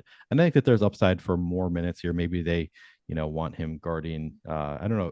I don't think the Suns have anybody who can guard Anthony Davis, but nope. Maybe they think Bismack Biyombo is their best bet. I don't know. But yeah, I think even if we get him 21 minutes, he's going to look pretty good. So I have 20% right now. I like the over on 227.5 very, very much last night. It's up to 229. I still don't think that's high enough, but debatable if you want to take it now. Peak Poor 07, $5. Appreciate the super chat. Thoughts on Melton tonight on DK? Are you getting to a lot of Melton on DK? Looks like he's a decent option. Yeah, he projects pretty well for us. So interesting. In my last crunch, I just got 7%. The crunch prior to that, and I didn't change his projection at all. I was getting like 30% D'Anthony Melton. So definitely somebody who is in play, projects pretty well for us at 5,400. James McGruder, $1.99. Best $3,700 under utility on DK, not Roddy. No love for big thotty Roddy whatsoever today. That is for damn sure. 3,700 or under utility on DK. Bet it looks bleak. All right, let me see. 3,700 or under.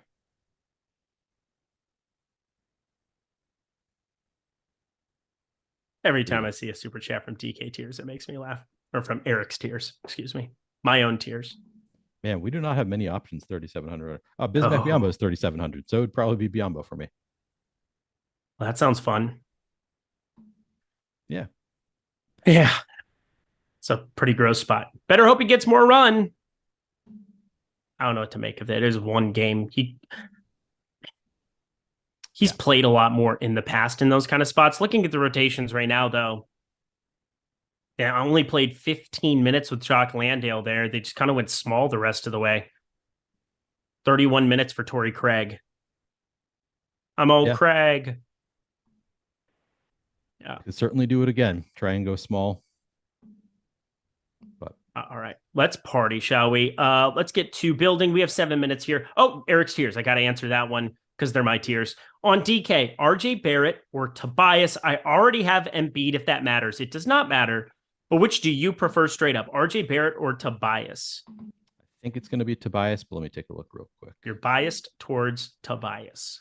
I'm biased towards Tobias. Yeah, we've got RJ Barrett at about 26 fantasy points. We've got Tobias Harris at 28.6. So it's just projects much better. I'd go with Tobias Harris. I would too. All right. Double checking everything on my end here too. Why? Oh man. Just going to have like 0 Jordan Goodwin. Of course, he'll get the minutes now, and that's just going to hurt my feelings very, very much. Yeah, it's going to hurt my feelings very, very much. I keep cutting back on my Jordan Goodwin because I'm still getting a lot, and he's the first game of the night. I don't feel that comfortable, that confident in him. Plus, we could get more news that opens more up, so I don't think I want to have. I'm going to have some. I'm not going to completely get rid of him, but so let's go through this first game because it's on an island. We have 9 more games coming up in the evening. You get to a little bit of Jokic. I'm not going to be mad about it, but I definitely prefer Embiid on tonight's slate. I like Kristaps Porzingis a ton on FanDuel at 9K without Beal, without Kuzma. That just kind of makes sense. If you think I'm wrong, you're probably nuts. We've got Denny Avdia. I definitely want to get to him on FanDuel. I talked about it before. 5,200, 27.5 is fantasy projection. I've got him around 29.5. That looks nice. Monty Morris there as well, a piece that I think you can definitely get to. Nothing else I'm like prioritizing by any means. Anything that you can't live without on DK in this early window? So I wouldn't say that there's anything that I can't leave without, but I am getting to a good amount of Monty Morris, and I'm not chained yet. So like I was getting a good amount of DeLone Wright, and I cut back on that. I was getting a good amount of Jordan Goodwin. I cut back on that. I'm getting to 57% Monty Morris, and I think I'm just going to live with it just because he's getting the start, should get the minutes. Ooh, it's a revenge game too, right? Monty Morris. Sure is. Hadn't factored that in. Gonna give He's also just Iowa State's finest. Iowa State's finest. I didn't even realize that. Yeah. So I think Monty Morris probably my favorite play from that game. I'm getting to some Denny Avdia as well. Looks good. But yeah, I've been cutting back on my Jordan Good. I'm still getting 27%. I keep cutting back on his projections. You just have to live with some. Maybe just projects a little bit too well to completely cut him out. But yeah, Monty Morris, the biggest priority for me in that game. Yeah, I'm getting everything updated here on my end, uploading my lineups. How are we doing? Super chats. I think we got everything. Did I get everything? I think I did. Jordan Klein, give me a thumbs up. Let me know. Cool. That's great stuff. No, I did. Nope. Tell me what. Oh, El Negro Loco, fade Brandon Katz. I think that makes sense. That's a good take. Generally good advice. Okay. Let me see. Safeton. There we go. $4.99. Appreciate you, my dude. Hi. Best forward play under 3,400 on DraftKings today, not including Roddy. I mean, I kind of feel bad for Roddy at this point. Yeah. I mean, we've cut back on Roddy's projection a little bit. Yeah, so as we should. My guess is he's not going to get like a crazy amount of ownership at this point. But let me see. Yeah. Say 3,400 or under.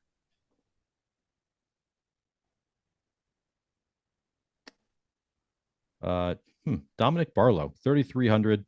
We've got him in for 24 minutes and 17 fantasy points. Looks okay. I've got 10% Dominic Barlow right now, and probably okay with that. Yeah, Dominic Barlow was somebody he just started showing up a little bit for me too. So I don't completely hate that whatsoever. You know what's interesting is when you're used to one CSV and you switch to the other CSV for a couple days and you just feel incompetent. Yep.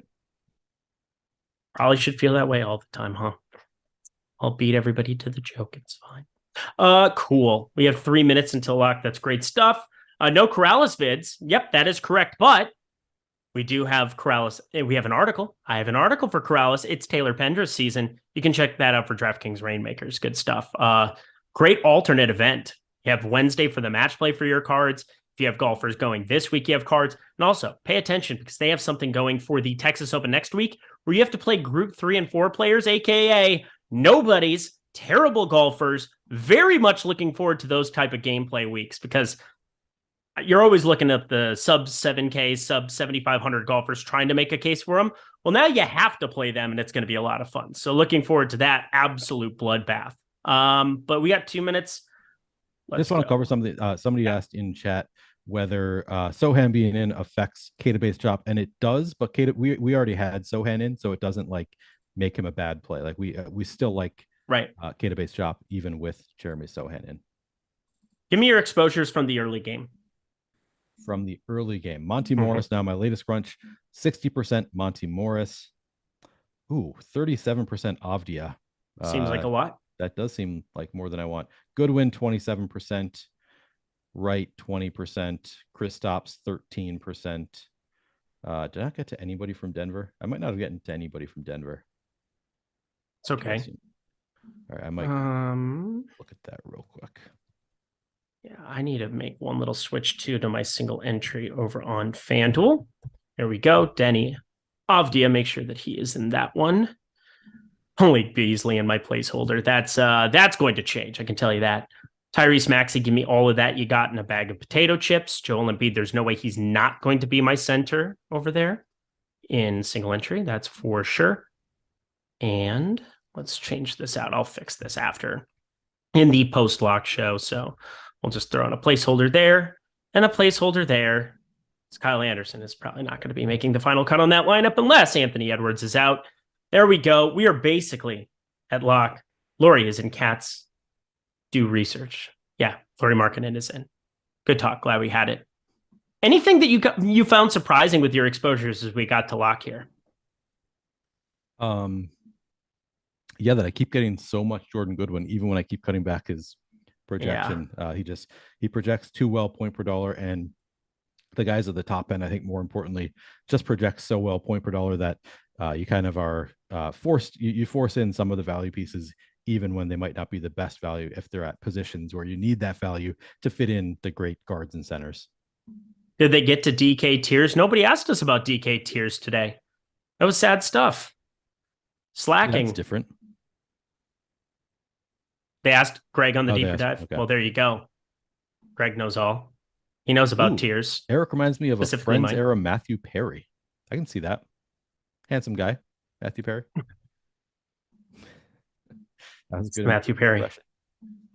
One of the greatest bits from Friends whatsoever. The sun will come out tomorrow. He doesn't know anybody's in the apartment. Comes in singing, bet your bottom dollar that tomorrow. And he turns around. There'll be sun. Just says it like a man. Got to be a man. That's funny. It's pretty great. But we're at lock, everybody. It's going to be the extra half hour. And we have a ton of news that's still going to be popping up from time to time here. So don't go anywhere. Going to be a wild ride here up till lock. We're still waiting on a number of pieces of news. We kind of want to see what Indiana ends up. Gary, Indiana. That'll be something to be paying attention to. We have, of course, Philadelphia. We have, of course, Atlanta and Minnesota, which starts up in that same window. Alex Caruso just got ruled out. So there you go. I thought Patrick Beverly, 5K on FanDuel. What's up, buddy? I thought he was previously ruled in. Maybe not. He just was, and now he was just ruled out. Okay. How Somebody is said that? Hannah asked about tiers. I scroll up, I don't see it, but sorry if we missed a Hannah. Well, if you want out, I will make it stop. And that's the easiest thing I can do. Right there for you. That was fun. I enjoyed that. That felt good. Just when people are mean, and they shouldn't be. I'm a happy person. I should Don't be stay mean. happy. What else am I supposed to do? Yeah, I'm with you. Thank you. Be nice to people. Yeah, it's kind of what I thought, but it's fine. Caruso out, White or Williams correct. Yeah, so we're going to be looking at an interesting spot where it's not going to be Kobe White starting. I would be shocked if Kobe White started. Normally what happens is Patrick Williams ends up moving into that starting lineup, and you go from there. That's what we just got last game. That's what we got when Caruso was out last time, like 5 games ago. So yeah, that is what it is, my friends. Yeah, I'm not going to have a ton of interest, maybe a little bit. Yeah, it's tough to say. Again, we're going to have a lot of Philadelphia exposure. Interested to see what happens there. Probably just going to be, nothing is still all that noteworthy on the Chicago side. Anything change for you? I'm curious to see what our projection will be on Patrick Williams, just because he's small forward and power forward eligible, and that's one of those positions where it's kind of tough to find value. So 3,900 Patrick Williams is, I think, definitely going to be in play. I'm just curious to see how much in play he's going to be. All right. Well, while we wait for that to update, let's head over to Prize Picks here, shall we? We're going to the NBA cards. Once again, you can use promo code Stokastic. You could use promo code Lindy. Neil, do you have a Prize Picks promo code? I do not have a Prize Picks promo code. Oh, we need that. We can use Lindy. Yeah, I should that request in our it. lives.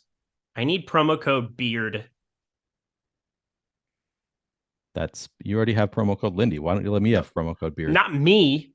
You calling me a beard? Is that what's happening? Are you YouTube chat now? No, I would never. Scotty Barnes ruled out. Okay. Now let's Gary party. Trent. Gary Trent I ruled really out. like Gary Trent. All right. That sucks. Precious Achua ruled out. Here we go. Go. Wow, the news is coming in. Oh, baby. Let's just Fred VanVleet this. Let's OG Anunoby this. So Prize Picks. Fred VanVleet, OG Anunoby. I'm trying to fire some Prize Picks together real nice and quick. I'm going to add Monty Morris to a Prize Pick here with Denny Avdia. Can I get a little bit? Not a lot, baby girl, just a little bit. We can head to the crib in a little bit. I can show you how I live in a little bit. I'm mad at myself for how much of the Wizards I have now with this news, with all the news that's coming out that's opening up value elsewhere, because I don't think the Wizards that we played are great value with the exception of Monty Morris. Scares me a little bit. All right, I just got a little bit. Fred VanVleet, OG Anunoby, 40.5 fantasy score, 29.5 fantasy score. I got to tell you, this is a lot of pieces now. I know Nick Nurse likes to run a tight ship over there in Toronto, but there's still got to be some value to mine out of this. No Scotty Barnes, no Gary Trent, OG Anunoby. I mean, he's definitely vaulted into the realm of playable at 6,700. I think Fred VanVleet and Pascal Siakam just became two of my favorite plays for FanDuel purposes. And Jakob Poeltl is just 7,400. Precious Achiuwa isn't back there. Who are they going to be giving backup centers minutes to? Because I think Chris Boucher is pretty interesting now, too. I think Chris Boucher becomes probably pretty interesting here, too. We already had him in for 15 minutes, 15 fantasy points. He's going to see a bump there. He's only 3,300. Ooh, power forward eligible, too. I was thinking he would be center, but he's power forward eligible. So I kind of like. I mean, Christian Koloko could play minutes there, too, at 3,600. Yeah. But like Chris Boucher is actually in the rotation. So I'm actually going to assume that he sees more of the line share. Yeah, I'll be curious to see what Lee does with the projections here. Oh, yeah. My God. Thad Young. Ugh. Is Thad Young on Toronto? Yeah, sure is. Kind of. I mean, oops. I do not want to lock Thad Young. That was a misclick. Just throwing it out there. Wait, no, Gary Trent. Yeah, no, Gary Trent got ruled out. Gary Trent. Yeah, I got very excited when we saw the Scotty Barnes news. And then, of course, also Gary Trent. So again, this is why it was great to not have a ton of exposure invested into the first game. I thought Denny Avdia you definitely wanted to have in the starting lineup. I had 55% of him on FanDuel. Monty Morris got to 35. Feel like I was under there. We had him projected around 40. And Kristaps Porzingis just 25%, which I wanted to get more of. But now I'm okay with it because I have a cheaper option in Pascal Siakam to try to get overweight too. Yep. Pascal Siakam, 8,800, going to look pretty good. Already was projected for 5x value. Now he's going to look a little bit better. Yeah, Will Barton, 3,100, could play additional minutes as well. Is Eric okay? Well, depends. Oh, my dear. We got it. We got the starting lineup. Will Barton starting. That's interesting at 3,100. Well, this is going to be great. Who's ready for Will Barton Day? I'm ready. Born ready. And Eric really is Eric. Thanks, Malakar. Appreciate you too, buddy. I remember the Christmas times. O'Shea Brissett starting for the Pacers alongside. Okay, let's just break this down piece by piece, shall we? Yeah. Give the people the information. Raptors starting lineup: Fred VanVleet, Will Barton, OG Anunoby, Pascal Siakam, Jakob Poeltl. Thoughts, comments, questions, concerns? Will Barton starting? Yeah, Will Barton I think becomes pretty interesting to me. What is O'Shea Brissett's? Let me look up his salary. O'Shea Brissett, 3,200 starting the game. What do we think we're going to project him for? 30 minutes, like 24, 25 fantasy points, maybe lower. We'll probably project him for less than that, but my guess is we'll project him in the low 20s fantasy points at 3,200. So O'Shea Brissett becomes interesting. Will Barton becomes interesting. Who else from these? It says Barton. It does not say Banton. Stop it. Delano Banton's out, right? Hasn't he been out for a while? Yeah, he's still out. Yeah, no, it's Will Barton. It's not Banton. Stop it. We did get Matherin starting again. He's kind of interesting. It's not Banton. Somebody else said something incorrect because it's Will Barton. Yeah, it's Will Barton. One update says Banton. It's not Banton. Banton is out. Stop it. I'm not going to have this conversation. Let's just keep reacting to news as it comes out here. We just got the starting lineup there. Everybody's saying Banton now in chat. It's not because Banton has a out tag. Somebody literally just had a typo. Wherever you're looking at that news information, it is Will Barton who is starting. Delano Banton is out and not available for Wednesday's game against the Pacers. It is Will Barton who is starting. And Rinpack just texted me. It's Barton. See, I win. You all lose. I award you no points. And may God have mercy on your soul. I'm going to have a ton of Will Barton. He's 3,700. Nobody's going to get to him in the same way they would have if this news had dropped before lock. So there you go. Is there some uncomfortability in there? Sure. We didn't see him play exactly very well over the course of his tenure in Washington. And people tried to take a shot on him and yada, yada, yada. But he's a 0.8 fantasy point producer at 3,700 on FanDuel. I'm going to be taking that shot. We have 4,500 Chris Boucher. We're going to be wanting to get to a little bit of that, but otherwise the starters, Poeltl, Siakam, VanVleet, Anunoby, all of them look really, really good. Yep. A lot of big changes here. That looks good. Yeah, you guys are so dumb. I'm seeing the sources that they're using in there. Yeah, I saw it, and it's wrong. So, congratulations congrats. You played yourself. How's that feel? That was good. Thank you. I like that one. Let's go to the next piece of news, because this one definitely matters, from a more trusted news source. His name is News God. He's good at things. You should listen to him and not whatever else garbage you're looking at. But Pacers will start Nembhard, Hield, Mathurin, O'Shea Brissett, and Miles Turner. I've had some really good nights when it comes to Mr. O'Shea Brissett. He's won me some money in the past. I have good juju with that human being. I think he vaults to the realm of playable now, too. I mean, he is really cheap everywhere. 4,400 over on FanDuel. Where is he on DK? 3,200. So very playable on him. DK. Yeah. Yeah, you're playing him. Again, embrace the volatility of it. People aren't going to get there as much as they would have had this news come out before lock. If you're one of the 2.2K people that are hanging out with us, hit that like button, but also play O'Shea Brissett. You're welcome. He tells me that the projections are updated, so I'm excited to see what changes we have made to the projections with this news. We've got Will Barton up to 23 fantasy points now. That's on Yahoo, but it's generally, so it's 23 on FanDuel. We've got him at 23 also on DraftKings. What else do we have? We've got Boucher up to almost 20 fantasy points. OG Anunoby up to 35 fantasy points. I like that quite a bit.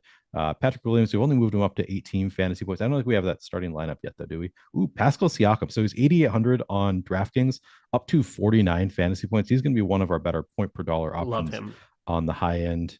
Jakob Poeltl up to 39.5 fantasy points. We saw some big jumps for some of these guys. Fred VanVleet from 44 to 47.6 fantasy points. I have to look at what his salary is, but yeah, a lot of these guys look much better after this news. Let me see what kind of exactly what we expected, right? I mean, I do think there's a chance where Chris Boucher, because he's never going to project well. I just want to throw it out there that Chris Boucher, he's not starting. But I'm saying that we got to think about that backup center minutes. I mean, I think Christian Koloko is the most likely guy, but I think who could go out and smash and get you a bucket and be the guy you would need? Chris Boucher is a 1.04 fantasy point per minute guy. So if it ends up being him who gets to play some backup five, hello, Yahtzee. Also, he does project pretty well point per dollar now. So he only projects for 19.7 fantasy points for us in 19 minutes, but at 3,300, he is our third best point per dollar play on the slate right now, Chris Boucher. And yeah, it's very volatile there. So I think that's kind of what you said. Like be warned that we don't really know what Boucher's minutes are going to be, but there is a wide range of outcomes there. And in tournaments, I don't mind that. All right, lots of super chats. Let's rapid fire these, and then we can get over to some prize picks and update our stuff. Jorge Yakum, $2. Thank you, my dude. Great to see you. After update, less Kata, more Raptors value? Yes. Absolutely. Yeah, my filler arc, $1.99. It's Blankton, the SpongeBob villain starting. No, it's not. That's hilarious, though. James the Recruiter, $1.99. Barton or Roddy? Barton by a landslide for me now. Yeah, me too. Daniel Buffington, $1.99. DK question, OG or Nurkic OG? Yeah, I like Nurkic quite a bit also, but it's probably OG just based on projection here. I mean, I love OG Anunoby. I'm looking at FanDuel. Again, DK question. I'm looking. I had to pull up the DK stuff to answer it here. Yeah, so we've got Anunoby. So he's 6,400. We've got him in for 34.8 fantasy points. So he does project very well point per dollar. Yeah, we don't. Who knows what the ownership will actually get up to on OG? But yeah, I think it's probably OG for me. Let me look at what. So we have Nurkic at 34 fantasy points at 6,200. I moved him up a little bit because I do like Nurkic. It's tough. That's a really close one for me. I like them both though quite a bit. Somebody just said never playing Will the Thrill again. You never say you'll play somebody again until you play them, because that's how DFS works. True. I've said never have I ever to Andrew McCutcheon 5 million times. And you know what? If he's leading off, I'm probably going to click on his name again from time to time. Is what it is. Was Raymond Felton? Definitely be clicking on that name. Let's do it. More of them. Did I miss some? I think I got almost everything. Nicholas Barrett, $1.99. FAV and OG or Lillard Reddish. Fred VanVleet OG by a mile. Nobody, they're going to be under owned comparably. And Fred VanVleet, and OG is just a dynamite combination. Again, I don't know if you're looking at DK or FanDuel, but Reddish is just out of the conversation now for me. I wonder if he's out of the conversation. Let me see.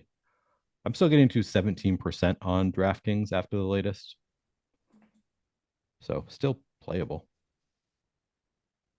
Somebody asked, let me see here. Tatum 344. Oh, that was from a long time ago. Jordan Klein doing a great job. I think we got everything, Jordan. I rapid fired those off so fast so we could get caught up. You skipped my super chat. Nicholas Barrett, I got it. Yeah, perfect. That was the only guy I think that I accidentally missed the super chat of. Whew, good stuff, bro. Move on. Optimal Prime. It's okay. We have 15 more minutes of the show. We're going to cater to all of you. I'm down to 17% K-based chop now, for what it's worth. After getting it, now I'm getting to 17% K-based chop. Good. But now I'm getting to a ton of Will Barton and O'Shea Brissett. I have over 90% of each. I think I'm going to cut back a little bit there, so maybe I'll get more. But like, just to give you an idea of now, K-based chop looks like much less of a priority relative to some of the value that has opened up. Yeah, let me get one more update before we head over to Prize Picks. Yeah, Chris Boucher's 4,500 on FanDuel. I'm still going to take a couple shots. I can't say no to my boy, Boucher. I love him so much. I think he's a fantastic tournament option. He just makes too much sense. Again, it's probably going to be more Coloco, and I'm probably not going to be happy, but I just look at the fantasy point per minute rates, and when I get Boucher right, you know what you do? You bink. You win tournaments. I don't think that happens when you get Coloco right. Right. Agreed. $1.99. Curry or Davis? Those are very nondescript things. So we got to just think about this. Anthony Davis or Steph Curry? There we go. I just had to think about it for a second. Which one do you prefer between the two, Neil? Let me take a look real quick. Assuming DK, unless he says otherwise. Yeah. So we have Davis at 9% ownership, Curry at 7% ownership. I'm playing more Curry right now. I like the matchup with Dallas kind of a lot. So I'd say slightly lean toward Curry, but they're both, fine, kind of low owned pay up options. All righty. I have 100% Will Barton. That is too much Will Barton. I'm going to throw that out there. I want to reduce that. We're going to bring that down. Bring the lights down low. 75% Pascal Siakam, I'm actually okay with. 65% OG Anunoby, I'm actually okay with. Like, my exposures just flipped on their heads. And also, this is really nice because this gets me away from chalk, Matisse Thybulle, which has kind of been the goal of the day for me. Yep. I still have 20% of him, so don't at me on Twitter and say that I'm some moron, but like, Matisse Thybulle was always going to be overowned, in my opinion, and now he will definitely be overowned compared to the other pieces we just got. Right. All right. Let's go to Prize Picks, shall we? Let's go to the NBA Bet Pro tool as well. NBA Bet Pro, available in the video description box. It's so awesome. The tools that are updated by all the guys at the data team. They're just doing an unbelievable job. If you've been playing there, we've back tested it. It's a print factory. It just is. It'll help you identify the best props using projections on the board every single day. There are places that think that they can be as good as this, but this is back tested, truly proven, and it has outlined players as questionable so that we can react to that news. It can help you not just at Sportsbooks, but at Prize Picks, at other pick'em type sites. So we're going to the Prize Pick section. We're going to be looking at a couple of these spots and identify some of our favorite plays, Neil and I's favorite plays. And then I'm also going to use projections because the fantasy score projections do not update as fast over on Prize Picks, and they generally have some value. But Neil, why don't you start it off? What's your first Prize Picks play for our card tonight? All right, I'm looking at it. Give me 1 second. Pascal Siakam over 24.5 points. That one looks good right away. Take advantage of some of these players being out. We have Pascal Siakam projected for 27.5 points, not fantasy points. So we have him projected for 3 more points than where the line is tonight. So I like that one right away.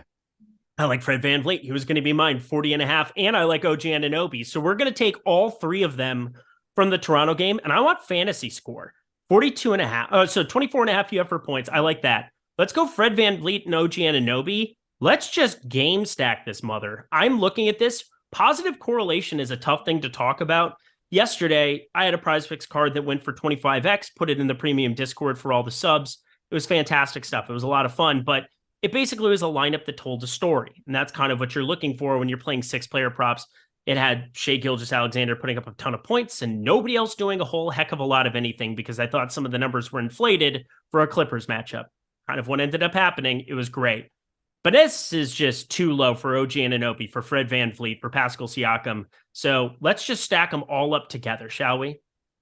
I like that call. Yeah, let's build in some correlation there. You know what other game I kind of want to target is what? This. I want to target the Bucks against the Spurs, taking some unders, just because I think there is such a high likelihood that this game blows out that I think it makes some sense to take unders on like Chris Middleton under 5 rebounds. My screen just went black again, so I cannot see my screen. Just made a okay, it's back. I don't know what happened there. My screen is back, but I need to reopen this. Okay, so I think Chris Middleton under 5 rebounds, Jrue Holiday under 7 assists, Brook Lopez under 7 rebounds. I like those just because I could see the Bucks like even more so than usual. Like I could see them being pulled earlier in the game when it's not like a 20-point game, just because their backups can beat this Spurs team. So I would not shock me to see the Bucks play really limited minutes here. Of course, they could just play their full allotment of minutes too, but on this side, I don't mind taking some chances on taking some Bucks unders together. We got Porzingis out there with 2 fouls, but he is 5 for 5 from the field, 11 points, 1 assist. Lovely stuff. Good start for him, despite the fouls there. Michael Porter Jr. just went for hizzy, knocked it down to 3. He's got 6 and 2. Good start for him if you played him. Nobody else really doing anything of note, it looks like. So 18-14, almost the halfway through the quarter. It's kind of humming along a little bit. Wanted to check in on that. 5 for 5 for Zinger. Hello, how are you this fine evening? If he picks up that third, that would be fascinating. Again, I ended up a little bit under, and I'm okay with it. Not by much. He was like my favorite play coming into it, and then there was just a lot of news that was going to break. So what I don't love is that Monty Morris has 1 assist and nothing else halfway through the first quarter, and I have a ton of Monty Morris, more than 50% of my lineup. So major regrets for me with my Wizards. I ended up a little bit under on him too. Not again, I didn't completely X out any of these guys. I said I was just a little bit under because it was the first game of the night. And then as soon as lock hits, of course, Will Barton starting. Of course, O'Shea Brissett comes into the conversation. We just had OG Anunoby move up a fantasy point from 29.5 to 30.5 as we were working on our card here on Prize Picks. But I think that those are all good things. You wanted to short Chris Middleton, yes? Yes. Okay. So we'll put Chris Middleton into the mix here. Pascal Siakam also just added a point, 25.5. They're catching on to us. They're catching on immediately here. Oh, 2 super chats? Let's do that. Thank you, baby. You always love to DM me. JJ Hawk 30 member for 2 months. After adjusting, I need a center on DK under 5K. Let's see. So Bismack Biyombo is going to be an option, but let me take a look. Yeah, I don't know if I want to be doing that. I mean, does Boucher have center eligibility over on DK? No, he's power forward only. I'm pretty sure. It's gross. Yeah. I don't want to say Koloko, although he is a flat 3K. That's hilarious. I'm not going to touch that. I'm not touching Koloko. It was under what was the price tag? Under 5K. Okay, under 5K. Daniel Gafford's locked. Santi I mean, is it Aldama. weird to say Santi Aldama? Yeah, it's probably the right answer. I have 30% Santi Aldama right now. I think he's very much in play. Yeah, he just projects well enough for his point per dollar. I haven't done anything to his projection, maybe because I've changed other people's projections lower. But playing against Houston, should be a good point per dollar spot. Point per minute spot for Aldama. So only getting 8.5% ownership. I don't really hate playing that much more than the field here. Let's see. And then there was one more here. One more super chat. Austin, Semmelman, Barton, or Conchar on FanDuel. Conchar. There we go. Barton or Conchar on FanDuel? Barton for me. Yeah, I would have to imagine it's Barton. Bogdanovic available to play Wednesday. That was one piece I was definitely waiting for. Kind of relieved by it, but also kind of annoyed because I think at 50... I don't want to play him. I don't want to do that. Do you think he's going to get the start again? We'll find out. Pretty annoying. I mean, the option is AJ Griffin or I don't know. Sadiq Pretty Bey. annoying. Anthony Edwards ruled out. There we are. Oh. So let's so you're gonna go watch a Karl Anthony Towns game, not an Anthony Edwards game. It's the upside down, Neil. It's the upside down. I love watching Ant play. That's a big bummer. You too. It's kind of what I expected, but I'm gonna give Carson a bump, 7,500. He constantly has that. Mike Conley's been going completely ape shit, but the big difference is you get Karl Anthony Towns, and whatever we saw from Taurean Prince last game is not what you would expect. But Karl Anthony Towns carries exponentially more usage, exponentially more stats. Even in limited minutes, we have him projected around 24 minutes here tonight. I think it's going to be tough to get to a lot here that isn't. I mean, is it a little bit of Kyle Anderson just because of positionality and maybe a little bit of ball handling? do you think Kyle Anderson gets the start here? I do. I think he still does. It's going to be a really big lineup. It is. Jaden McDaniel start still? Yeah, probably. Man, that's a giant lineup. Other than Conley, that's well, who else do you think would start? You think Taurean Prince would come in there? I think Maybe. It's got to be. I mean, you're going to play the Twin Towers. You're going to go Gobert and Towns. And Conley. Yeah, and Conley. I think Anderson probably plays as two. That's Or McDaniel. Yeah, I mean, I think I don't think it's that big of a deal. Yeah. We got the starting lineup. Oh boy. Sharp. Yeah. Okay.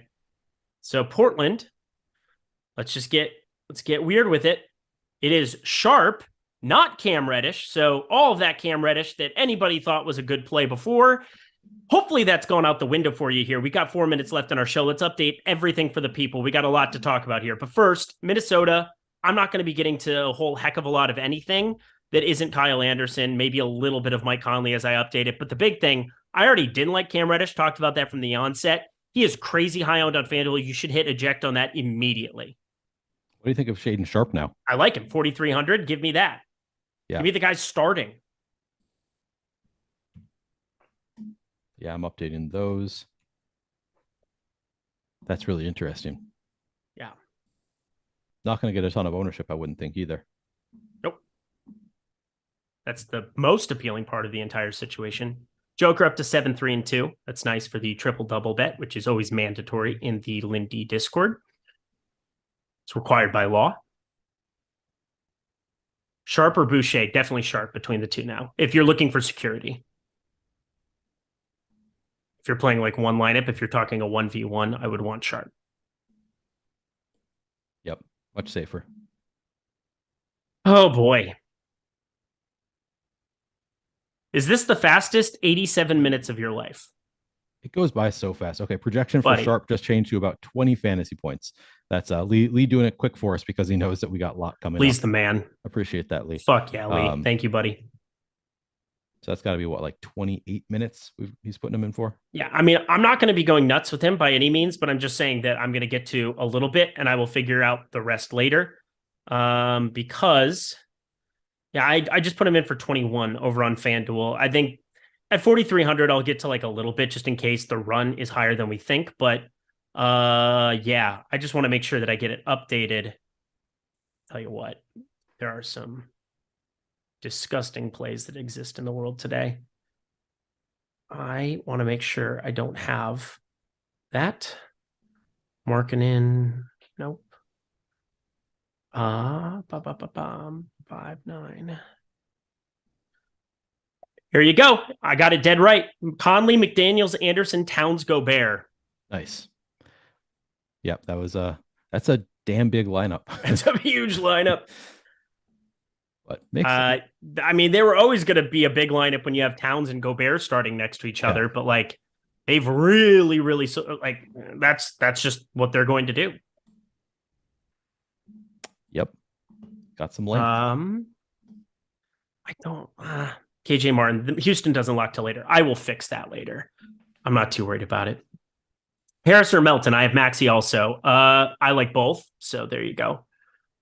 Yeah, Can't really they go project wrong. Very similar. We have a slightly better projection for Melton. All righty. Well, on the way out, how about we do this? Did you get your lineups updated? I did. All right. Point guard for me, Fred VanVleet, Damian Lillard. Who are your two highest owned? Barton Lillard. Okay. Shooting guard, Barton, Anunoby for me. Barton Anunoby. Barton Anunoby at small forward. Avdia Anunoby. Pascal Siakam, Avdia. Brissett Siakam. Okay. And Embiid, Porzingis for me, center. Oh, wow. I lost so much Embiid. Siakam Pirtle now. Yeah, I still have 50% on FanDuel, so I'm just playing him in half my lineups. That sounds great, doesn't it? That's a lot of fun. Make sure you guys check out Prize Picks. Again, put together some plays for you. Hopefully you were able to react to some news as we were on the show. Thank you to Jordan Klein for being so fun, and also we were appropriate today. We were calm, we were controlled. He was a great babysitter. Good job, Jordan. Good job. Thank you to everybody for hanging out. Jalen Nolan, all right, just need more bodies there in Minnesota or whatever. Sounds great. Enjoy the game, Neil. Any final words for the people as we get out of here? You got to go. Yeah, go Wolves. Just going across the street. I mean, to a different city. I'm going from